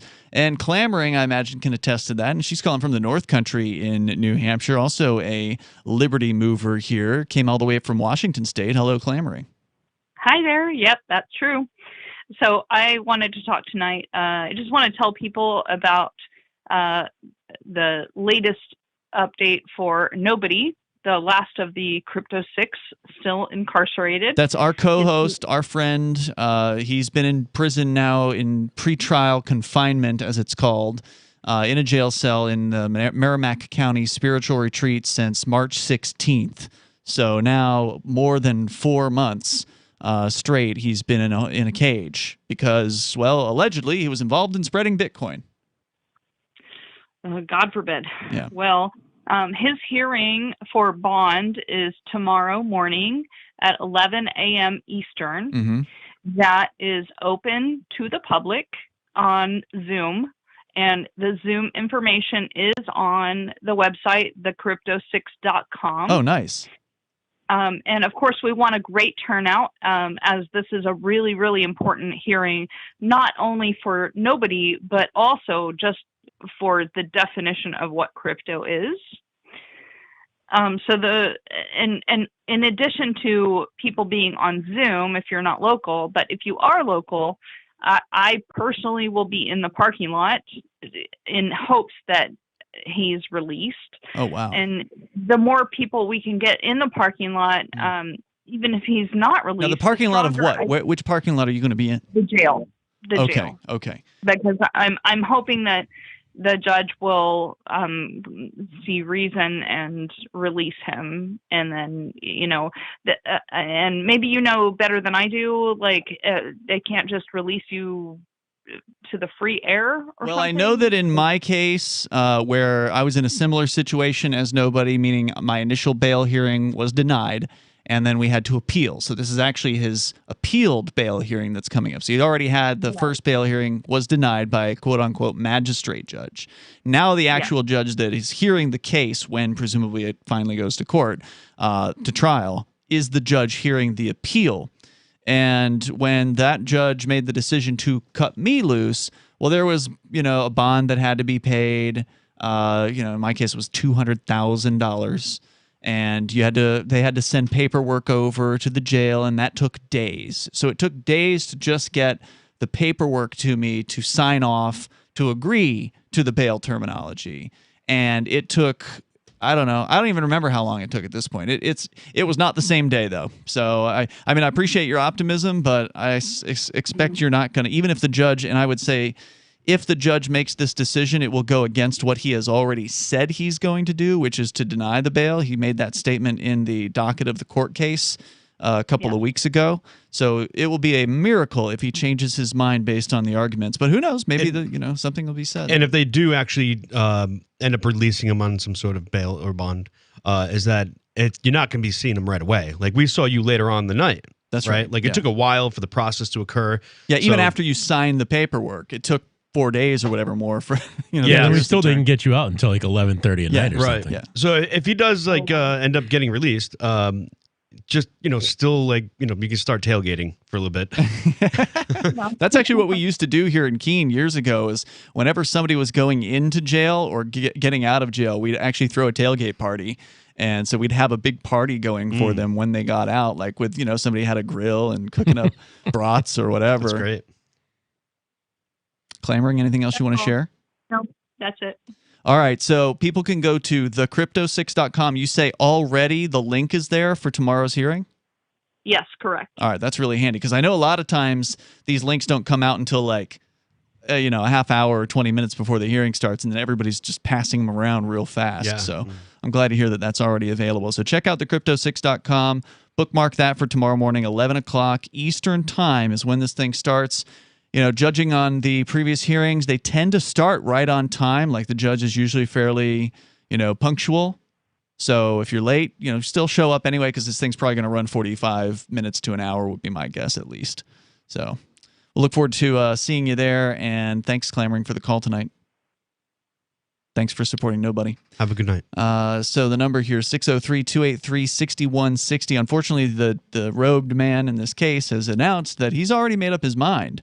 He said, I was shocked to see this myself because, normally they don't tip their hand like this. Like, we figure they make up their mind in advance anyway, but he actually just said it now we know they do. Case. Yeah, he said, oh, well, I've read all the filings. I've listened to the, the audio because there's like some phone recordings that they're likely going to play of what nobody has said on the jail phone.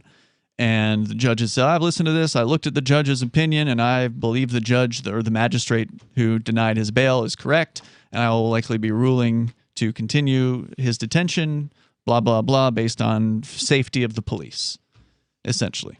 Now, if they just took people's words and actually broke down what they're actually saying, just like I want to bring up Eric Brandt for a second because Eric Brandt he pled guilty, unfortunately. But who? Eric Brandt, he has more case law written after him than anybody else, right? But he's in jail right now. He's going to be in jail for 12 years for giving hopes and prayers to a judge. I'm not going to repeat these words, okay? But he pled guilty because he still thinks that he did something immoral in his own mind, but he never broke the law. But they looked at it, what he said, as a threat to a judge, and so now he's serving a sentence there. Wow, and so, federal?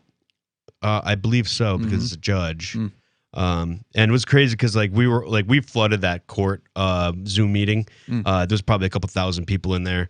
And even the judge threatened people watching that if you were rebroadcasting this court hearing, which that's how I was watching it, if you were rebroadcasting it, you're going to sit 30 days in your local jail. I was like, yeah, good luck with that one. There's a couple hundred people broadcasting this right now.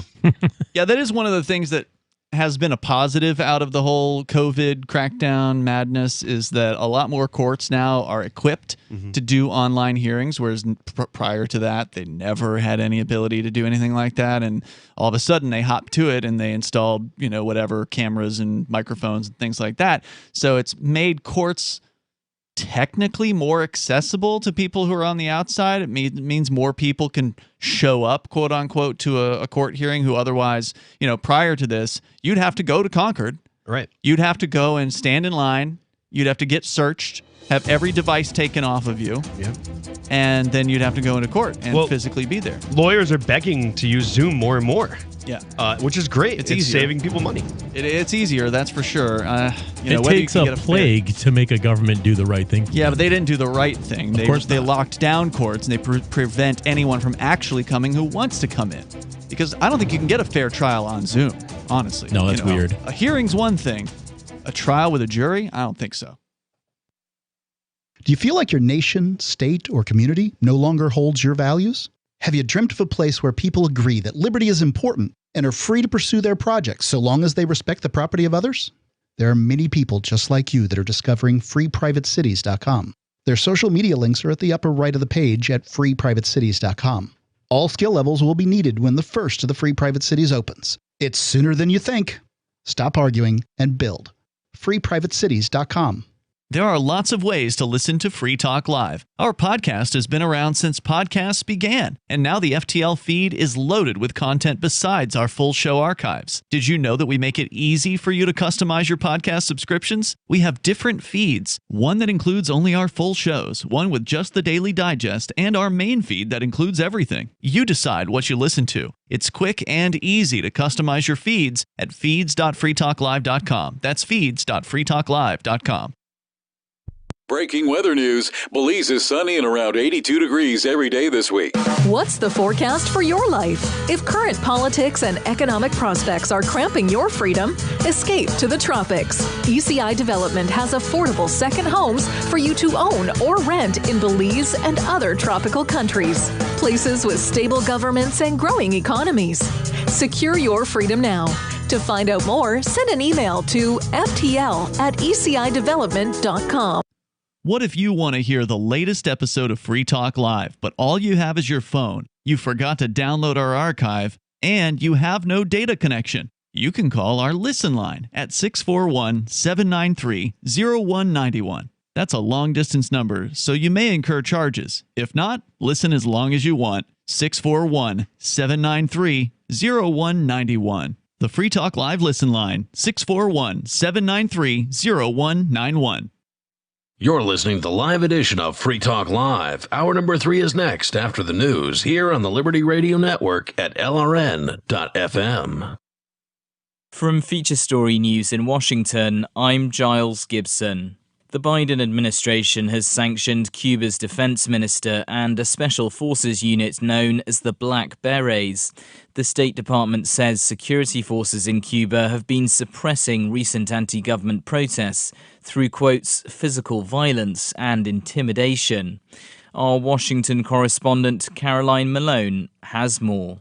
The White House says Cuba's defense minister, Alvaro Lopez Miera, and the Buenas Negras, an elite unit named after their distinctive headgear, are leading a crackdown on anti-government protesters. Thousands of people marched in cities across Cuba earlier this month, chanting Libertad or freedom and demanding the resignation of the country's president, Miguel Diaz-Canel. He's blamed the unrest and Cuba's economic problems on the ongoing U.S. trade embargo. The Biden administration has been reviewing its Cuba policy in recent months, but the crackdown on protesters is forcing it to take a tougher line. Caroline Malone reporting from Washington. People vaccinated against COVID-19 in the United States could soon be asked to start wearing face masks again in more public locations. White House officials are said to be considering the move as new cases of the Delta variant spike across the country. Sarah Walton reports. The average number of new COVID-19 cases per day in the United States jumped by 55% in the last 7 days, according to data compiled by Johns Hopkins University. Experts say it's being driven by the more infectious Delta variant of the virus. New cases more than doubled in the state of Mississippi, where just 34% of people are fully vaccinated, one of the lowest vaccination rates in the country. The Washington Post is reporting that the White House could soon ask everyone to start wearing face masks once again, while the Centers for Disease Control and Prevention is also considering updating its guidance. Meanwhile, some local officials across the country have already reintroduced mask mandates as a precaution. And in business news, the number of Americans filing for new unemployment benefits rose unexpectedly last week. That's adding to fears that the recent surge in coronavirus cases could derail the economic recovery in the US. Here's William Denslow in New York. An estimated 419,000 people in the US filed for first-time unemployment benefits last week. Wall Street analysts expected that figure to be around 350,000 and far exceeded the 368,000 jobless claims recorded the week previous. This comes as COVID-19 cases in the US have nearly tripled over the past couple of weeks, prompting concerns over what this means for the economic rebound. But in brighter news, continuing claims ticked down by nearly 30,000 to hit a new pandemic-era low. There are more than 9 million job openings in the US, fueling hope for robust hiring in the coming months. From bureaus worldwide, this is FSN. With FSN Spotlight, I'm Simon Marks. Today, the efforts by President Emmanuel Macron to force people in France to get vaccinated against COVID-19. He is going further than any other leader of a liberal democracy to warn French citizens that they have responsibilities if they want to continue enjoying the fruits of the country's liberties. And principal among them is getting vaccinated. As of yesterday, no one in France can enter a museum or a cinema unless they have proof of vaccination or a negative COVID test. Next month, restaurants and cafes will be similarly regulated. Catherine Hill is an epidemiologist with the Gustave Roussy Institute in Paris. It's leading many people to get appointment to get vaccinated, and we are seeing the proportion of people that are vaccinated increasing every day, which is very good. And another good news is among the 18,000 positive tests found yesterday, I think, people with positive tests yesterday, 96% were unvaccinated. So the virus is circulating among the unvaccinated, and this is another incentive for the people to go and get vaccinated. And they're getting the message, which is good. There have been protests by people complaining that the president's actions are inhibiting personal freedoms, and it remains to be seen just how seriously the government plans to implement the tough love approach. With FSN Spotlight, I'm Simon Marks. And the main news again. The Biden administration has sanctioned Cuba's defense minister after a crackdown on anti-government protesters. People vaccinated against COVID-19 in the United States could soon be asked to start wearing face masks again in more public locations. And in business news, the number of Americans filing for new unemployment benefits rose unexpectedly last week. And that's the latest from Feature Story News. Giles Gibson reporting.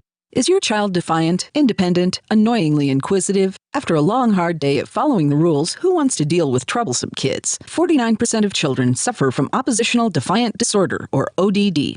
Symptoms of ODD include independent thought, rampant creativity, and failure to submit to authority. But now there's a solution. The good people at Pilfer can help you with their time-release, once-daily capsule, Compliacin. Your child won't be able to form his own opinions, let alone express them. It maintains your child's ability to go to a state-run school and perform simple tasks around the house. You won't have to worry about parenting, and the school won't have to deal with your kid asking questions. Compliacin. You'll go from this. Quit telling me what to do! Quit telling me what to do! Quit telling me what to do! To this. Good morning, Mother. I love going to school. And this week we're learning all about how the government is our federal family and they're here to help us. Compliacin. Talk to your school psychiatrist and ask for it by name.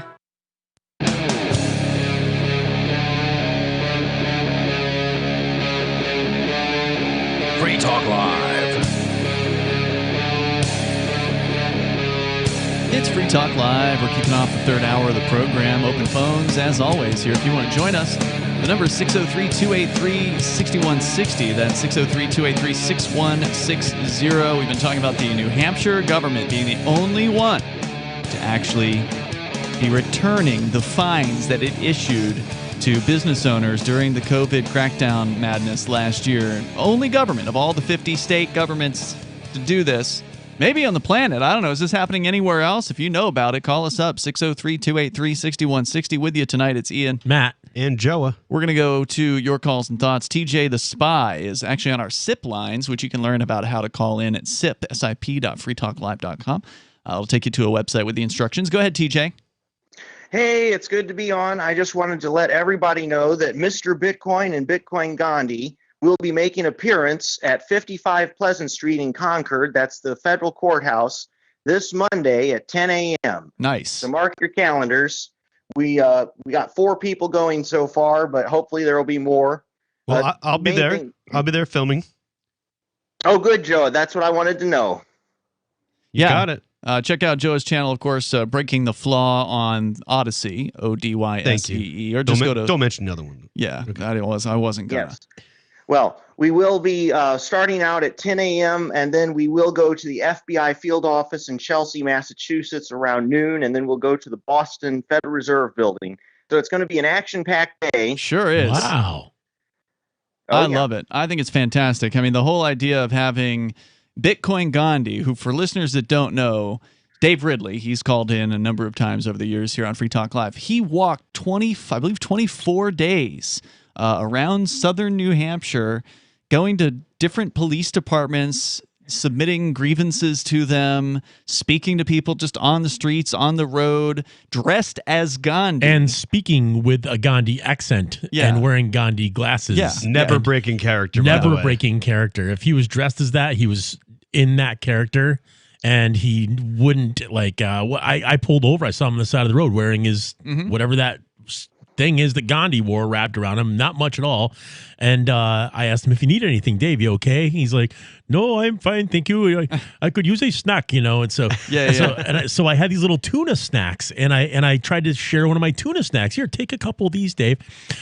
Oh, no, I cannot. Gandhi would not have eaten tuna. I must keep it. So he was on the Gandhi diet, too. I must admit I am getting very tired of nuts and fruits. Well, he did eat the tacos that I brought him. Oh, okay. A friend of mine and I brought him tacos, but he was probably less inclined to eat them, but then we told him he bought it in Bitcoin. Perfect. Yeah, it's Well, just we will amazing be, what of he course, did. Go ahead. Yeah, we will, of course, be trying to sell cryptocurrency. So I have about, a little bit on my phone. So anybody who wants to buy crypto may certainly do so from me in full violation of all the money transmitter laws of the United States government. And we'll be doing it right in front of the courthouse. And lastly, I thought I'm going to call Georgiana McDonald, the prosecutor, and I'm going to ask her what Bitcoin wallet she uses. That'd be hilarious. And if she doesn't, I'm going to try to get her to install a Bitcoin wallet. I suspect you aren't even going to get her on the phone, but if you do, I'll get her on the phone, and she's going to probably have a few choice 4-letter words for me. Well, I hope you can record the call, because it'd be interesting to be able to hear that. Oh, it would, wouldn't it? Now, of course, New Hampshire is one of the worst states when it comes to call recording. It is, unfortunately, like one of the 3 worst. What do they call it? Wiretapping states, Wiretap laws, where they yes. want people to be notified and consent or whatever. It's ridiculous. Yes. Luckily, under federal law, if you remember from Monica Lewinsky and Linda Tripp with the impeachment of Bill Clinton way back in the day, under federal law, you only need one person to consent. Correct. So hopefully, yes, this is a federal office and a federal prosecutor. Hopefully they won't try to use state law. Well, they can't use the state law, but the state government bureaucrats certainly could. They're going to allege that because you are standing on ground that is considered to be owned by the state of New Hampshire and making a phone call through the lines that are located in the state of New Hampshire to the office that is, in the so-called state of New Hampshire, they're going to say that that's wiretapping. If you were the one doing the recording. Now, if it was somebody else that was recording it and they don't know who that is, well, then that's a whole other thing, because they'd have to prove somehow, et cetera, et cetera. It gets a little sticky. If I am to be arrested, then it'll be for a good cause. But let's just hope that all the people who are responsible for maintaining law and order just keep a calm sense of perspective and don't overreact. Well, the good news is you're calling a government facility. In a lot of cases, they are recording the calls. So if they're recording the call, then certainly you are within your rights to record that call as well. And also, these wiretapping cases really come out to a question of, well, what does it mean to consent? If I tell a government bureaucrat I'm recording this call, and they continue to speak, are they consenting, or do they have to say okay? So what does it mean? If they're on notice, is that sufficient to be considered to be consenting? Or as of recent times, the Federal Reserve has now been federalized and is not actually a private organization. So at one time, if you went to the Federal Reserve in Boston and you recorded on that property, is that wiretapping? But now it's public. Is Massachusetts a one-party state? I think Massachusetts is a two-party state. Two-party. But if you're on federal grounds, it's different. That's an interesting point. Yep. So there you go. And TJ, anything else you want to share tonight?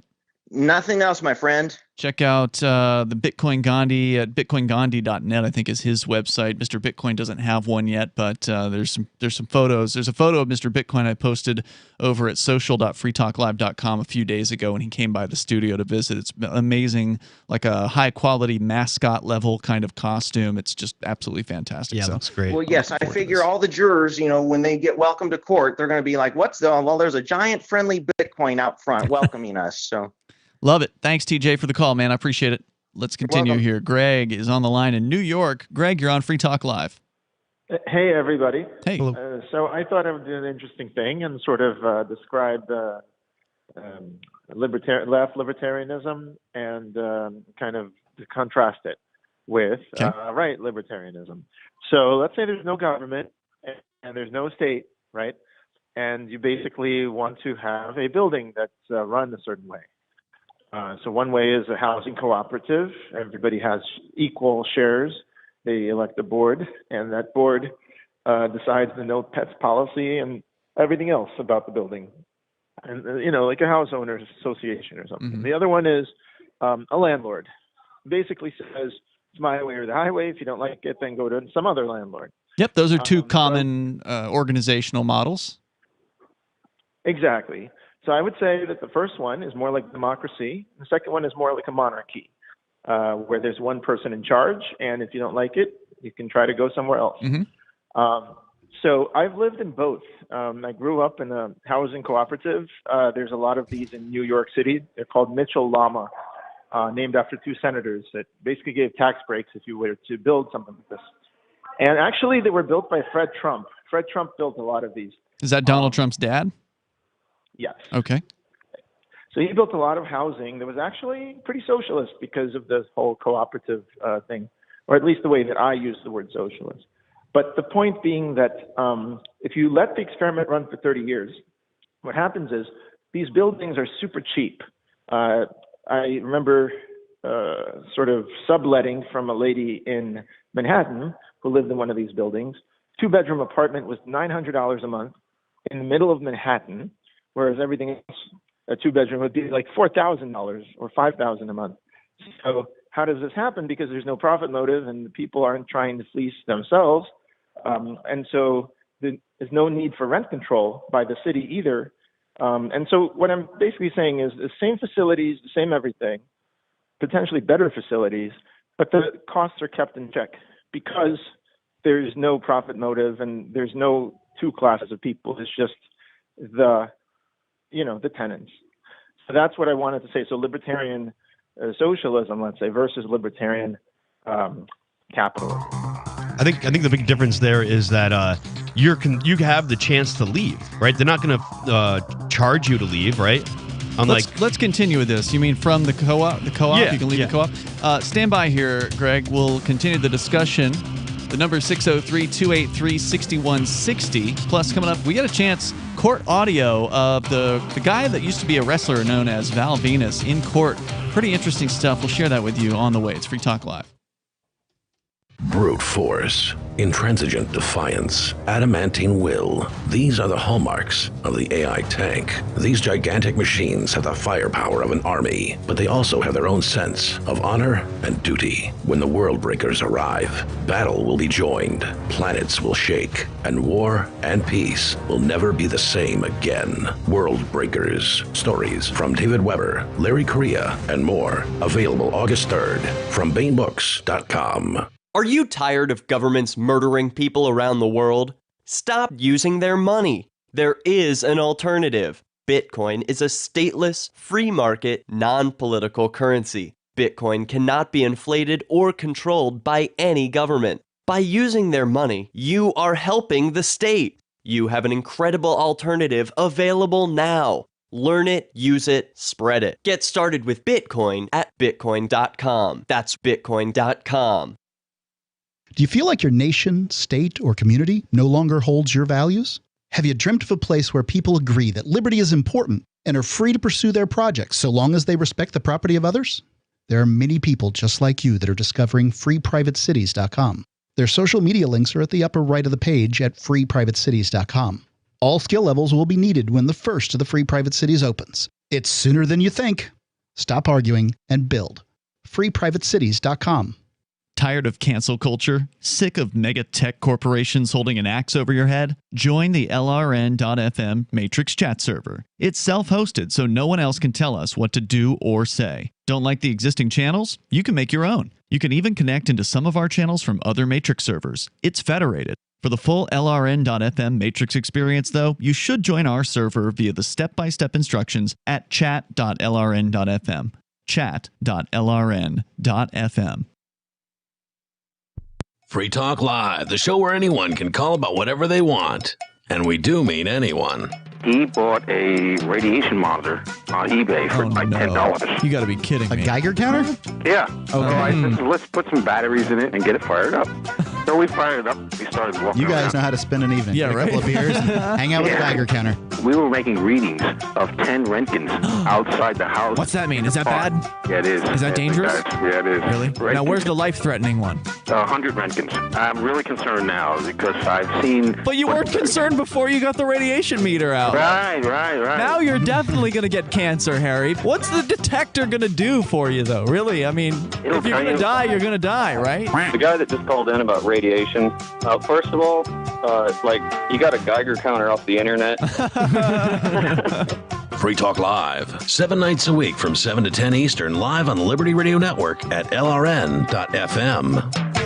Some of you asked, and now we've delivered. LRN.FM's live Keene, New Hampshire studio shows are now streamed in HD on Twitch. Visit our channel at twitch.lrn.fm and give it a follow. If you have Amazon Prime, you get 1 free subscription on Twitch. If you use it on our channel, Twitch will give LRN.FM a monthly piece of your Prime subscription cost. So please watch, follow, share, and subscribe to twitch.lrn.fm. That's twitch.lrn.fm. After a devastating war, the alien visitors were driven back, and their willing human collaborators were left behind to face the music. When Emma Jean Anderson's ex-lover springs her from prison, Nathan Foster and his 14-year-old nephew Ben are tasked with bringing the pair to justice. An easy enough job until they discover something is inside Emma Jean, and the fate of the planet hangs in the balance. The Family Business by Mike Coopery from BaneBooks.com. Yep, we still do email. Drop your email address in the entry box at freetalklive.com, and you'll be kept in the loop with Free Talk Live.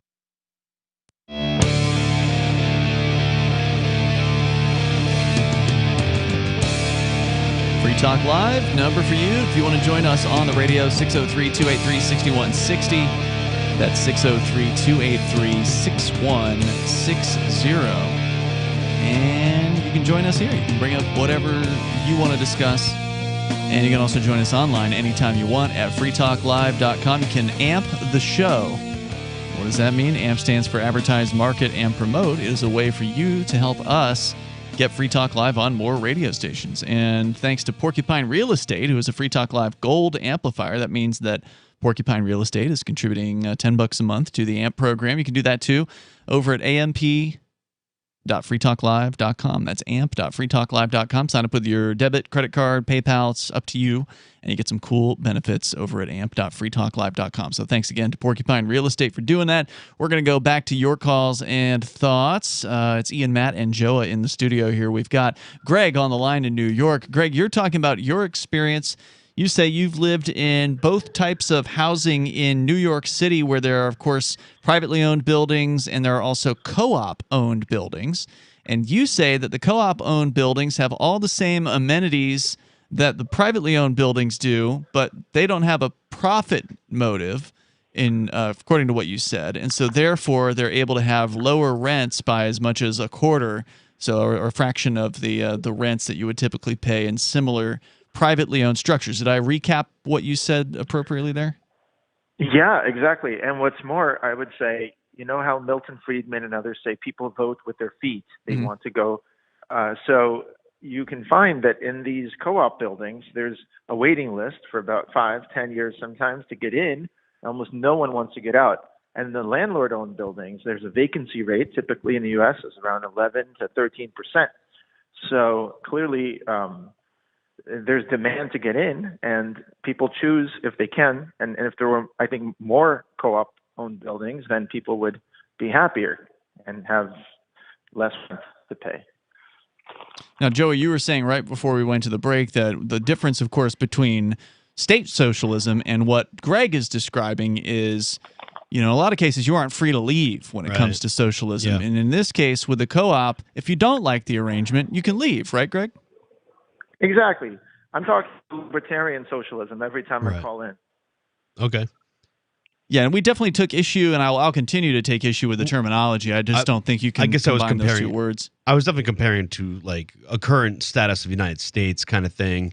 Yeah, like, well, I'm trying to understand this left-right paradigm in libertarianism. I don't like to see left-right libertarianism. To me, you're either libertarian, meaning that you adhere to the non-aggression principle and you don't force other people to do things that against their will. Or vice versa or whatever, and that's to me the only question. But personally, my personal ideology is I don't like to live in the city. So everything you're describing right now is just terrible to me. Absolutely, I'm with you. Well, you also don't have to live in the city. Native Americans had a form of communism almost. Actually, they say that Karl Marx and Engels got it from the Native Americans, or at least reports of them that were brought back. And then also the Quakers and others. Many organizations, the Amish, they live in this way, collectively, communally, and they're happy.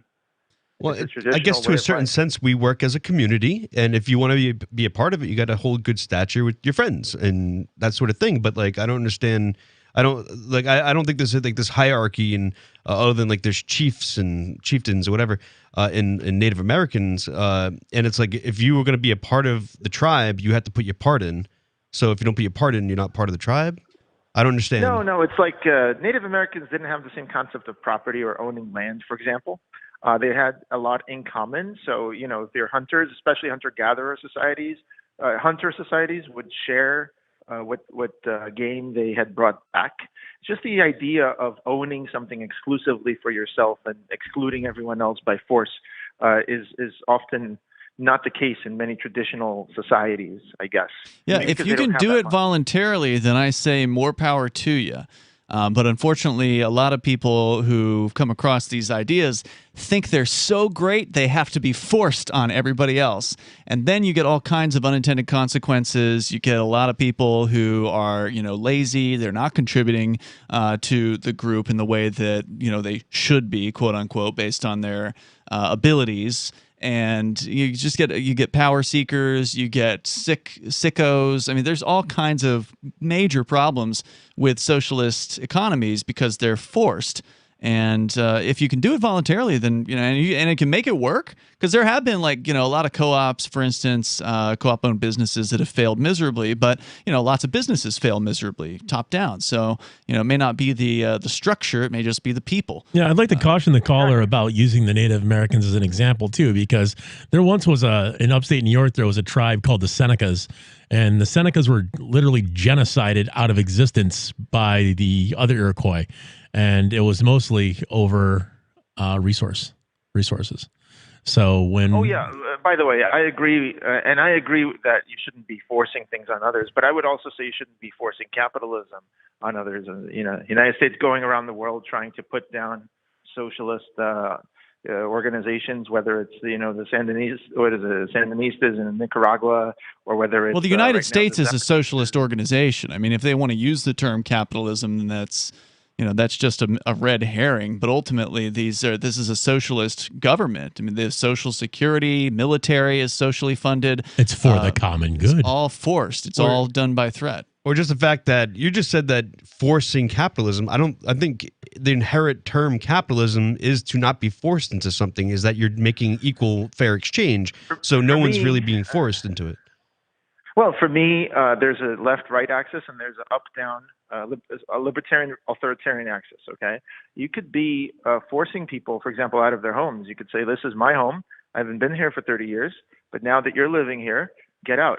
And you could get the police to enforce whatever the bank says it's your property, but it's just might makes right. It still might makes right. After 30 years, you should own your house. Well, there's adverse possession laws. There's different ideas about whether you should always own your house or whether... You're talking about squatting. You're talking about people coming into a home that is quote-unquote open and taking over, and then the person who actually paid for the home comes along later and says, hey, this is mine. That's what you're referring to, right? Yeah, I'm basically saying that everywhere we live is kind of stolen land anyway. Someone had to be taken off the land in the past. So it's not like there's a there's suddenly somebody owns a specific plot of land. It's just that you have an army or someone enforces it now and enforces the borders now. But literally all of this is man-made laws, in my opinion. Yeah, well, I don't think you're wrong about that, and that's kind of an ugly truth about property in the United States. Is it was probably stolen from some Indians, at some point. I think that's all property everywhere. I mean, battles are fought, and that's how. Well, and that's what I think that's the point Greg's making is, to some extent, the property system that we have today is based on somebody stealing. However, I think that kind of seemed to come to a close with the end of the monarchs, unless you're still considering the oil wars something, but I wouldn't consider the oil profiteers to be capitalists anyway. They're using outright fascism and government power to execute their will. At some point, people need to agree on what is property and what the rules are going to be, because if we can't, then we don't have society, basically. Right. You've got people who believe that property can be, taken at a whim, adverse possession or whatever, and you got people that believe differently. And I don't think those people can get along. I don't think they should be trying to live together. Thanks, Greg, for the call. I appreciate it. There's more coming up here. You can join us. It's Free Talk Live.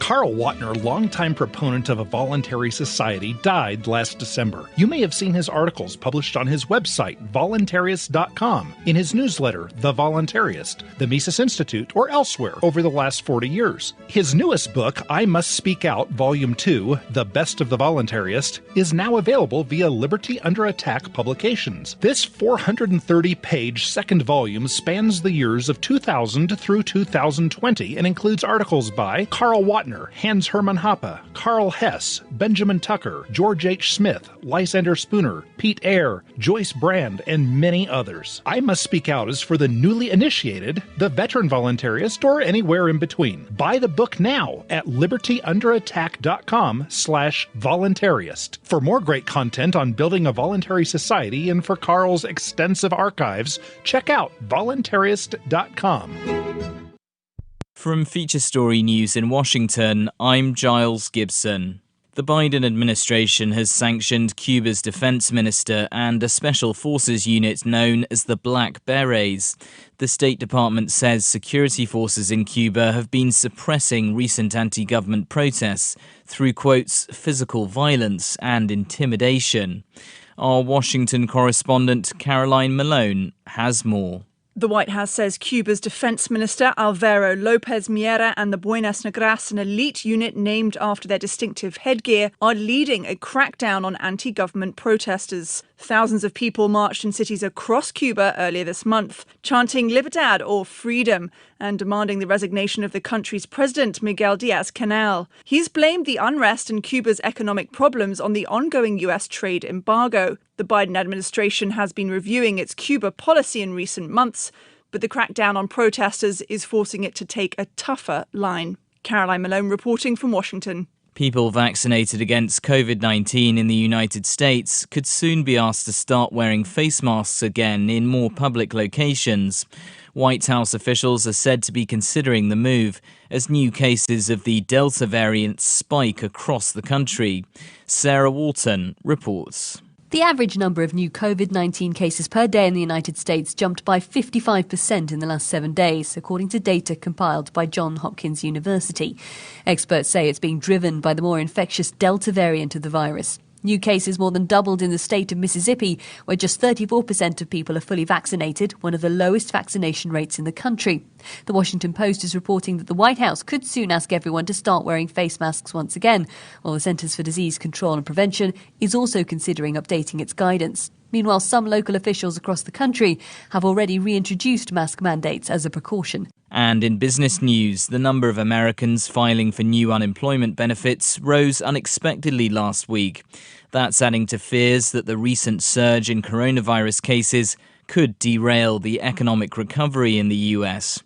Here's William Denslow in New York. An estimated 419,000 people in the US filed for first-time unemployment benefits last week. Wall Street analysts expected that figure to be around 350,000 and far exceeded the 368,000 jobless claims recorded the week previous. This comes as COVID-19 cases in the US have nearly tripled over the past couple of weeks, prompting concerns over what this means for the economic rebound. But in brighter news, continuing claims ticked down by nearly 30,000 to hit a new pandemic-era low. There are more than 9 million job openings in the US, fueling hope for robust hiring in the coming months. From bureaus worldwide, this is FSN.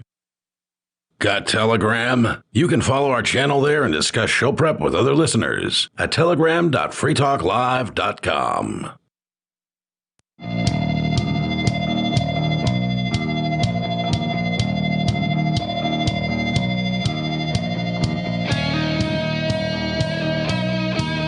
This is Free Talk Live. The number if you want to join in here, whether you want to talk about property rights, or you want to get into the court system, whatever is on your mind, 603-283-6160 is the number. That's 603-283-6160. In the studio with you tonight, you've got Ian, Matt, and Joa. So actually, I said I got court audio, and I want to play this audio because, first of all, we've had people call the show over the years with court theories. There's a lot of them out there. A lot of these sort of esoteric theories about, if your name's all in capital letters, it's not really you. It's a straw man, and you've got to disassociate yourself with the straw. There's all kinds of stuff out there. Now, how much of it actually works? There's not a lot of proof for any of it. So it's rare that you actually get somebody who's willing to go up in front of a judge and try one of these theories out. The Moores actually are a recent example of people who are willing to actually go in front of a judge and try some of this stuff. And, of course, it doesn't work. But it's still interesting whenever somebody's willing to do this and take an unusual approach, not just go through the standard, okay, not guilty, and then, let them railroad you through a trial without trying to challenge something unusual. File a motion to have them prove jurisdiction or question the authority of the court, or there's different tactics. And so it's rare to actually have somebody who's not only willing to do it, but also has proof. Because there's a lot of people that'll call in and talk about these ideas, and then, of course, I'll ask them, well, have you ever gone to court and tried this? And usually the answer is no. Okay, well, let us know when you do. And when you do, get us some audio or get us some videos so we can actually see what happens and not have to just take your word for it. Because there are others who will claim, oh, yeah, of course I've gone to court and I've had all these things dismissed and, blah, blah, blah. Well, do you have any audio or video to prove what you're saying? No, they don't let you record and, blah, blah, blah. Well, okay, so there's very little out there to actually show these people who have these ideas, putting them into effect. And one of our listeners has done this now. His name is Val Venus. That was his professional his wrestling name. He was, I think, wrestled for the WWE, so I'm sure WWE owns that term. His real name's Sean Morley. He lives in Arizona. I believe he's retired from wrestling at this point, but he's been posting on Twitter, and he's turned into like a marijuana connoisseur, and he's an interesting guy. Longtime listener of Free Talk Live, and he tagged me in something the other day saying, hey, I'm going to court. And, here's when it's going to be. And he posted an audio of like the arraignment for the trial. And he's trying to hold this judge to account, basically. And so there was actually two cases. Both of these things are like traffic cases. The first case, I tried to attend the hearing remotely and I screwed up. Like the computer browser window that I had was muted and I didn't realize it. I just figured the judge was late because, judges are frequently late to court. So I just figured there was no audio on the stream, and then by the time I figured out that the damn browser window was muted, the hearing was over. They're typically in their pajamas, too, under their robes. Or not. Who knows? But turns out he actually had another trial scheduled for the same week for another traffic thing, and he recorded the audio of this. So this happened just 2 days ago in what they call in Arizona justice court. So it's not just normal court or district court or whatever. It's quote-unquote justice court. It's actually the name of these courts. Does that mean it's not a judge, it's a justice of the peace? I don't know. But this is essentially the traffic court or whatever. Okay. And I think they actually do, crimes as well. So anyway, here's the audio. This is Val Venus, a.k.a. Sean Morley, in court earlier this week. He's here for a trial. It's a rolling stop charge, meaning, just roll through a stop sign. California. His, by the way, his channel on YouTube is called Top Shelf Anarchy. So you do have to. Yes, it is a requirement, sir. Okay, now you claim that I have to pull over. That's according to police protocol, or is that according to a written instrument called traffic law? Sir, I believe we went through this that evening. I'm just asking the question. It's either police protocol. I'm going to interject here real quickly. That's basically set up by statute, Mr. Morley. But what we're here today for is. Now, I believe the female voice, which you can hear better than the cop or whatever, the prosecutor, is the judge in the case based on what transpires. The violation is failing to stop. Okay, so. Do you have any questions specifically about the failing to stop? Yes, I do. Okay. So, did you pull me over because you said I violated a part of the written instrument called traffic law, where I didn't bring my car to a full and complete stop at a stop sign? Okay. Is that yes or no? No, I'm going to answer you the question. It's just yes or no. I'm going to answer you the question. Let him answer the question. I'm going to answer you the question, okay? Again, my job that night is what I did. You violated the statute, which is coming to a complete stop, which non-responsive, man. Which I answered when I told you that night that you ceased to come to a full cessation of movement, which I defined as a stop. You did not stop at the stop sign. You did what I consider a California rule, which is going to the intersection and going on your way. I explained to you that evening, and that is the answer, sir. Okay, so are you of the opinion that I am obligated to obey a written instrument called traffic law? He's trying to, ask a foundational question here, and he's not getting an answer from these people. They just want to push forward. They want to present their quote-unquote evidence of the cop saying he didn't stop, and then take his money and get him out of there. Take his money and move him through. And he's like, well, wait a minute. I just want an answer to this question. Yes or no? It's very simple. So he's coming at it from what I would say is like kind of a Mark Stevens approach, the guy who wrote the book Adventures in Legal Land, where his approach is you ask some tough foundational questions about things like jurisdiction or what is my obligation to obey these things? What's the proof that I've ever agreed to your system? That kind of approach. Yeah. And it usually puts the system, like the people in the system, in a place of where if they answer the questions, it shows the BS in the system, or if they don't answer the questions, they look really suspicious, and then they'll drop the charges or throw you in a prison cell for contempt. So you can either end up in a jail cell or would drop charges with this particular approach. And it's interesting to hear somebody actually put it into effect. Let me continue. It's a simple yes or no. I'll answer the question for you. Yes. Okay. The judge answered the question for the witness in this case. Which is not the way it's supposed to work. That's a big mistake. Yeah, it's not supposed. You're not supposed to do that. And if she said to him, "Hey, this is what you should say," yes. Yeah. It's this is basically what she did. She's influencing a witness. Yes. Okay. Are you taking the same? Go ahead. And what I would like you to do is for you to provide me the information that you want me to consider. I'm trying to get an answer here, ma'am. And here's another question I have for you. Right. She thinks she's pretending or whatever to think that he's trying to argue. He's not arguing about this. He's just asking a question. Am I obligated, or in other words, am I obligated to follow this law? Are you saying that I'm somehow obligated to follow this statute or this traffic code? Now, I'm kind of curious now, especially since you called it Justice Court. You said they call it Justice Court? They do, yeah. In New York, it sounds like a similar thing. And in New York, the person that's hearing these cases isn't an attorney themselves and is often lost when you start going down these rabbit holes. They're really They're elected. Lost. They are elected, and they send them away to a 2-week summer camp for how to be a judge. But they really don't know anything that's going on, so they don't really know how to handle this. She probably didn't know that she's not really allowed to speak on behalf of a witness. That's an interesting question. Yeah, we'd have to look it up in Arizona, see if they're elected or not. I have a question for you. Is it the state's position that I'm obligated to obey a written instrument called traffic law? Okay. Yes or no? Yes or no? Is it this is the state over here, correct? Okay, listen, I'm not. Yes or no?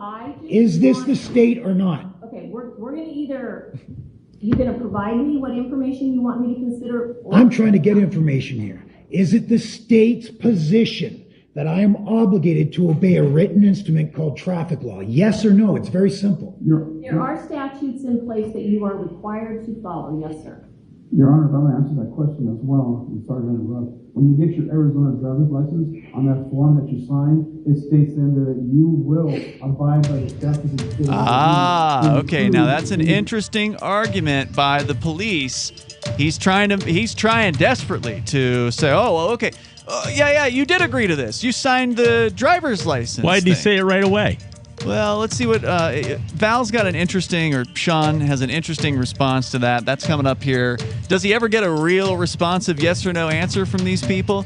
603-283-6160. If you want to join us here, it's Free Talk Live. Hey, you are going to love the movie Victimless Crime Spree. It's hilarious, heartwarming, and carries a ton of inspiring freedom messages. Feeling down about the lack of liberty in your life? You need to put on this film with some friends and have a good laugh. It's a true story about me and my friends in New Hampshire living free, singing, dancing, and getting arrested. Of course, it's all on video, and the bad guys, the cops, judges, bailiffs, and sheriffs, they all play their part like it's out of a movie or something. You would think we scripted the whole thing, but it's real life. Go ahead and have a watch, and if it's been a while, have another look. I guarantee you'll notice things now that you didn't notice before. And the best part is that you're going to walk away feeling a renewed sense of your own power. You are the master of your destiny, and you will be free in your lifetime. Victimless Crime Spree. Are you tired of your taxes funding endless occupations around the world? Antiwar.com is run by people who understand that wars abroad become wars at home, wars on our freedoms.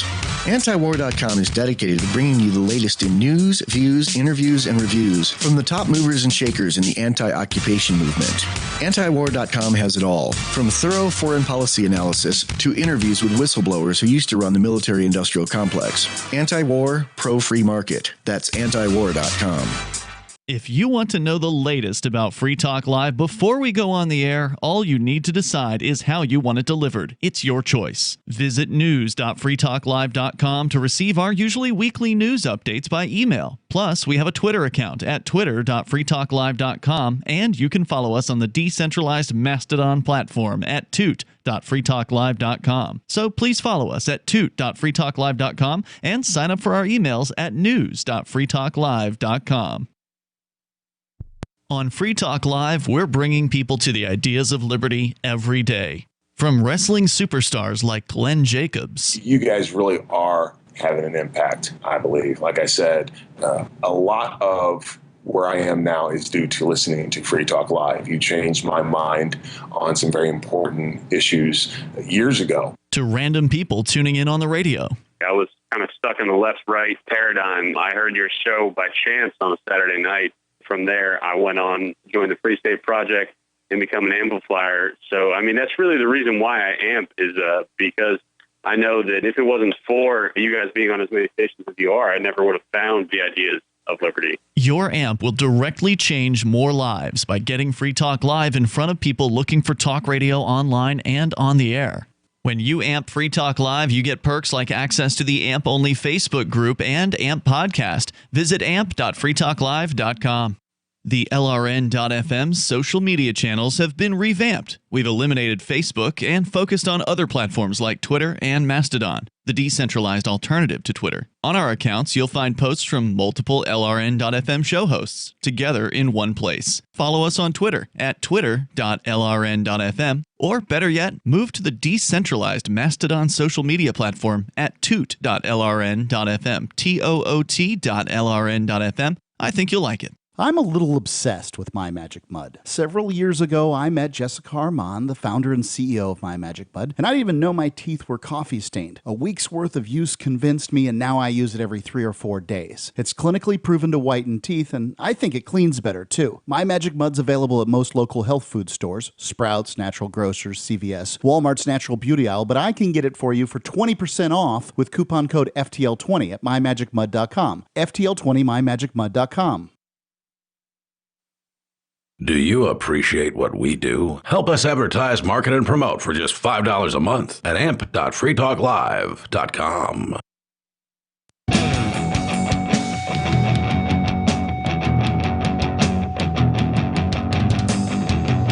Free Talk Live, number here if you want to join us in these remaining moments. We might have enough time for you at 603-283-6160. That's 603-283-6160. Ian, Matt, and Joa here in the studio tonight. But I do want to play the rest of this audio before we go back into your calls. It's not that long. The whole trial, quote-unquote, only lasts for 6 minutes. and we're about halfway through it right now.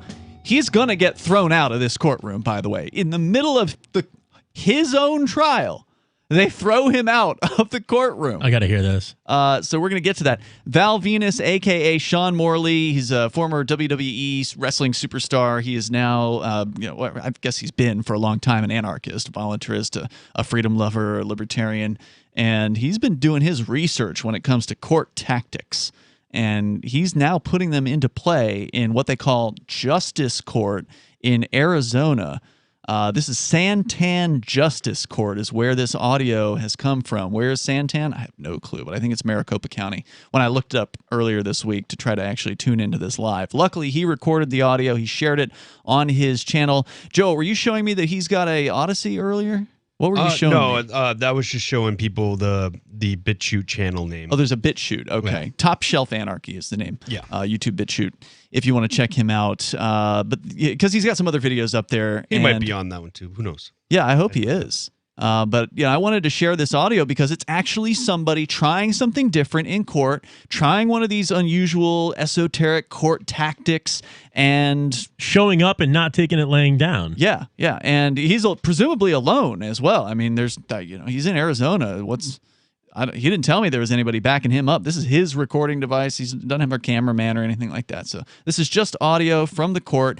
At this point, he still hasn't really gotten a straight answer from these bureaucrats. He's asking, is there an obligation for him to follow, or is the state saying that he's obligated to follow a written instrument known as traffic law?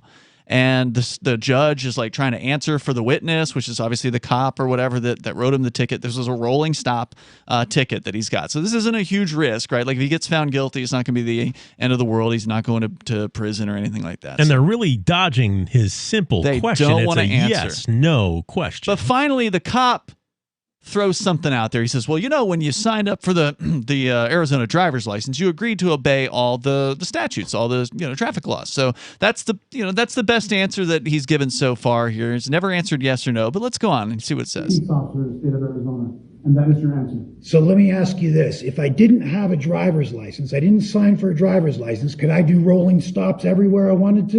You can stop again. So the fact is, the driver's license is not the facts you rely on that would prove I'm obligated to obey a written instrument called traffic law. The driver's license was never the fact, sir. It was you not stopping at the stop. So I'm asking you So the whole thing, the whole line about the police, the cop saying, oh, well, you signed up for a driver's license, he's just proven that to be BS. Mm-hmm, right. Because if you don't have a driver's license, the cop admits he'd do the same exact thing. So it's not about signing for the driver's license. And further, you could say, hey, look, the only reason that I got a driver's license is because I know you psychopaths are going to come after me if I don't. Right? So it's a threat, duress, and coercion. That's the reason a lot of us, of course, who care about freedom, I don't want to sign up for anything that they do. Exactly. Going on here. Facts you rely on. Non-responsive, ma'am. So I got another question for you because you made a statement I'm very concerned about. And I need to know this. Is this it's the state versus Sean Morley, correct? That is correct. Is it the state's position I'm obligated to obey a written instrument called traffic law? It's a simple yes or no. He answered the question. Is it yes or no? Let's just clarify it for the record. The microphone's on. For the record, is it the state's position that I'm obligated to obey a written instrument called traffic law?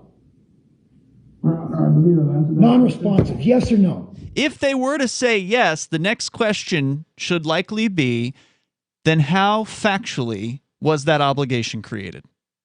If you're saying I'm obligated to obey these things that you guys wrote down, how did that happen? Right. I didn't sign anything. I didn't vote for it. Yeah. He's answered the question, sir. And can you point out to me specifically where he answered the question, yes or no? I want it clear. Am I obligated? We want to conclude this today, so do you want to conclude it? I want an answer, yes or no. Am I obligated to obey the written instrument called traffic law or not? Yes or no? Isn't that an interesting question she was asking? We want to conclude this today. So do you want to conclude this today? As though you have a choice in the matter. Sounds like a legal term. All right, so my next question is it the court's position that I'm obligated to obey a written instrument called traffic law? Okay. We're not here to ask the judge. Non-responsive again. Do you want to proceed or not? Of course I want to proceed. I'm looking for answers, and I'm starting to get if you didn't want to proceed, are they going to just let you go away? No, of course not. Yeah, when I was in court and I can't even think of how it went now, but the judge asked me if I understood the charges, and I said, no, I don't understand the charges, and I continued to do that. And at one point, he got so fed up, and he yelled. It was loud in front of a courtroom full of people that night.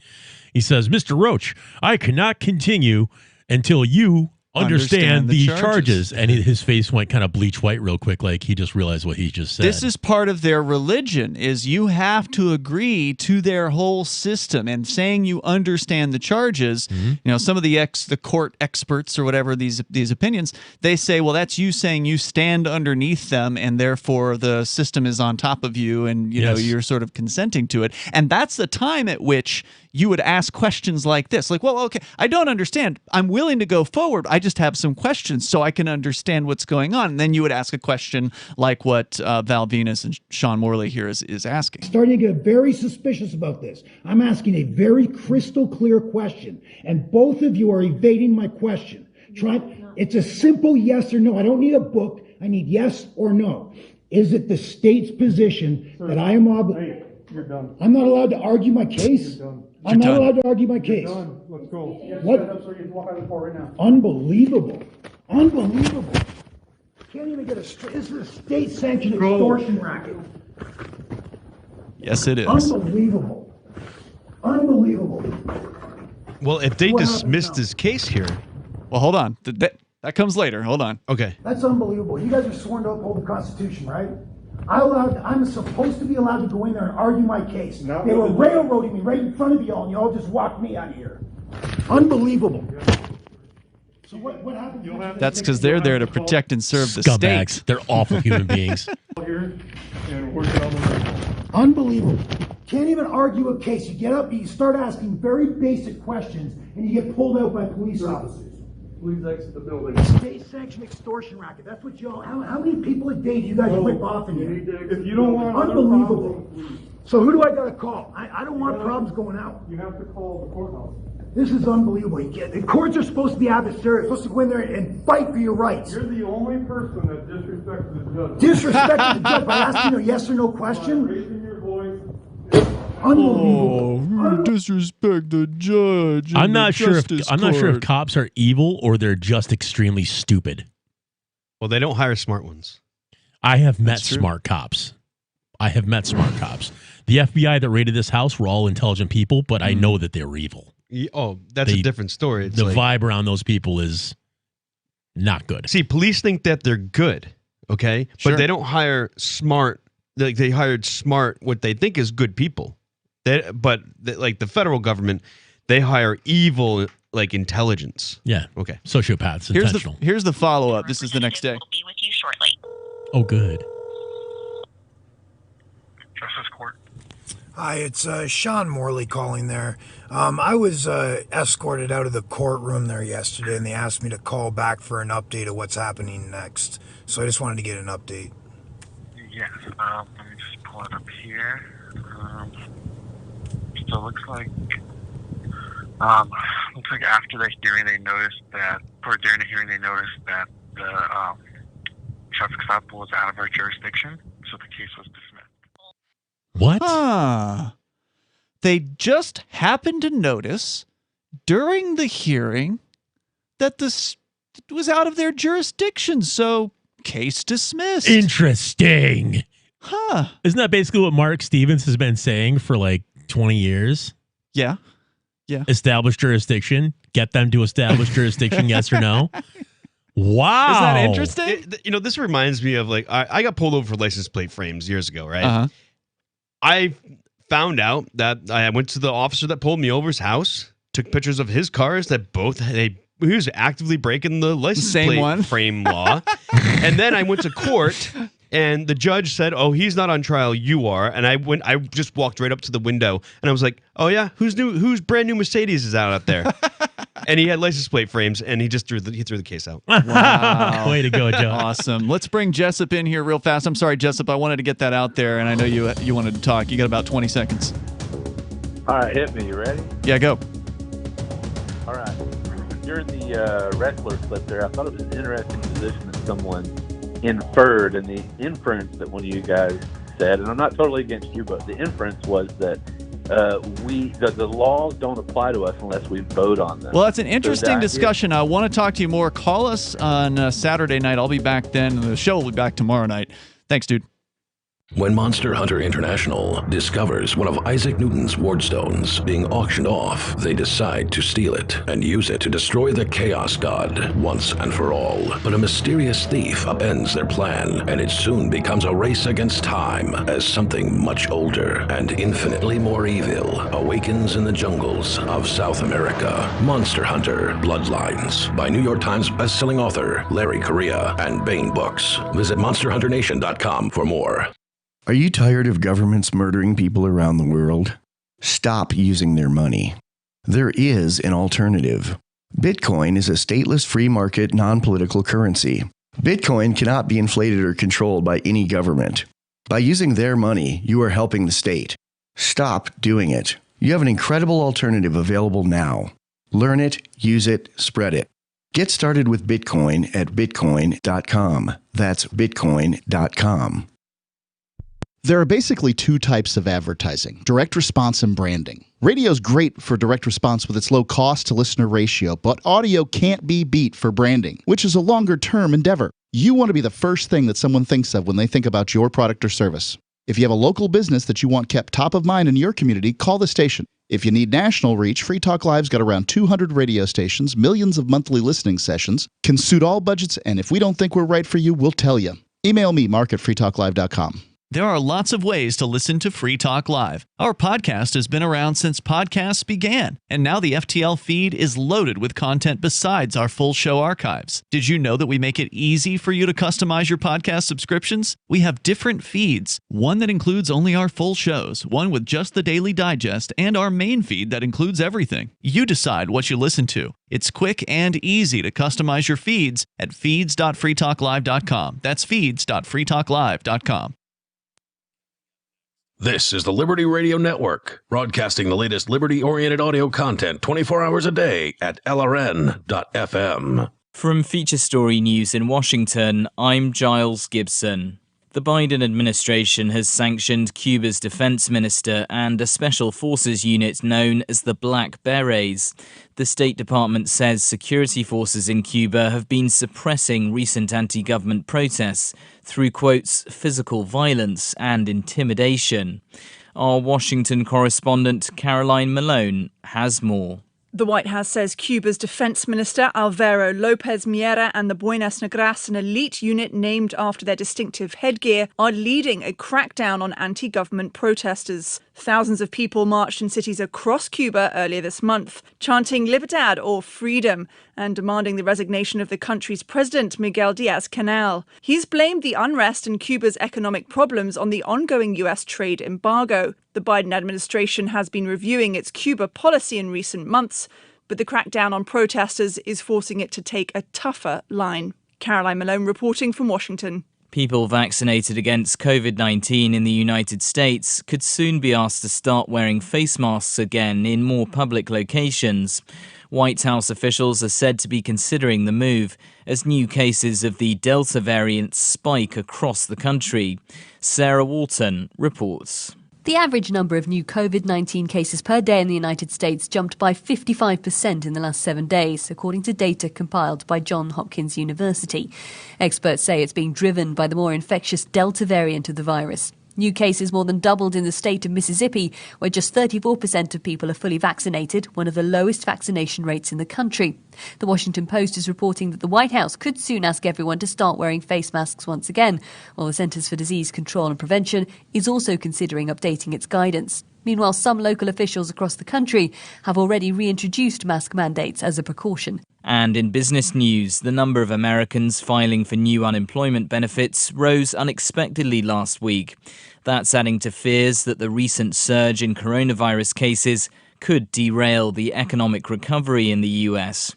Here's William Denslow in New York. An estimated 419,000 people in the US filed for first-time unemployment benefits last week. Wall Street analysts expected that figure to be around 350,000 and far exceeded the 368,000 jobless claims recorded the week previous. This comes as COVID-19 cases in the US have nearly tripled over the past couple of weeks, prompting concerns over what this means for the economic rebound. But in brighter news, continuing claims ticked down by nearly 30,000 to hit a new pandemic-era low. There are more than 9 million job openings in the US, fueling hope for robust hiring in the coming months. From bureaus worldwide, this is FSN. This is the Onion Week in Review. Thousands of outraged meth addicts urged the federal government this week to address the nation's growing spider epidemic. During a marathon 72-hour meeting under the Roosevelt Bridge Monday, tweakers from across the nation drafted a 45,000-word proposal to kill all the acid-shooting spiders before they develop the powers of mind control or, God forbid, flight. We can't grow the spiders any longer. The government has to... There's a spider there! The addicts have agreed that the best temporary solution would be for the government to issue them large quantities of methamphetamine and steel wool. A local daddy was put in his bye-bye box Tuesday so that he could go on a long vacation with the birds and clouds in the sky. The daddy, who was once tall and strong and liked going to the hospital to play with their fun machines, was reportedly put in the bye-bye box after weeks of being sleepy all the time and never finishing his din-din. Family had come in from all over to watch daddy get dropped inside a cool underground fort full of dirt and sand, where he'll be tonight instead of being home to play Chutes and Ladders. This is the Onion News Network. The latest episode of Declare Your Independence is next, here on the Liberty Radio Network, LRN.FM.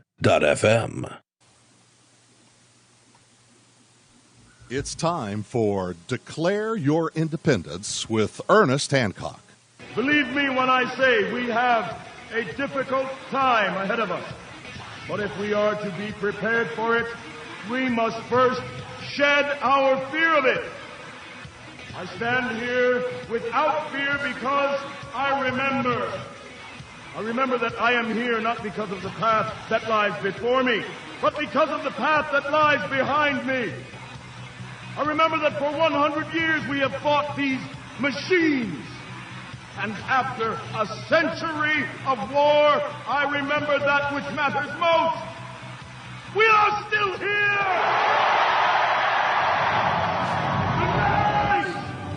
Let us make them remember we are not afraid!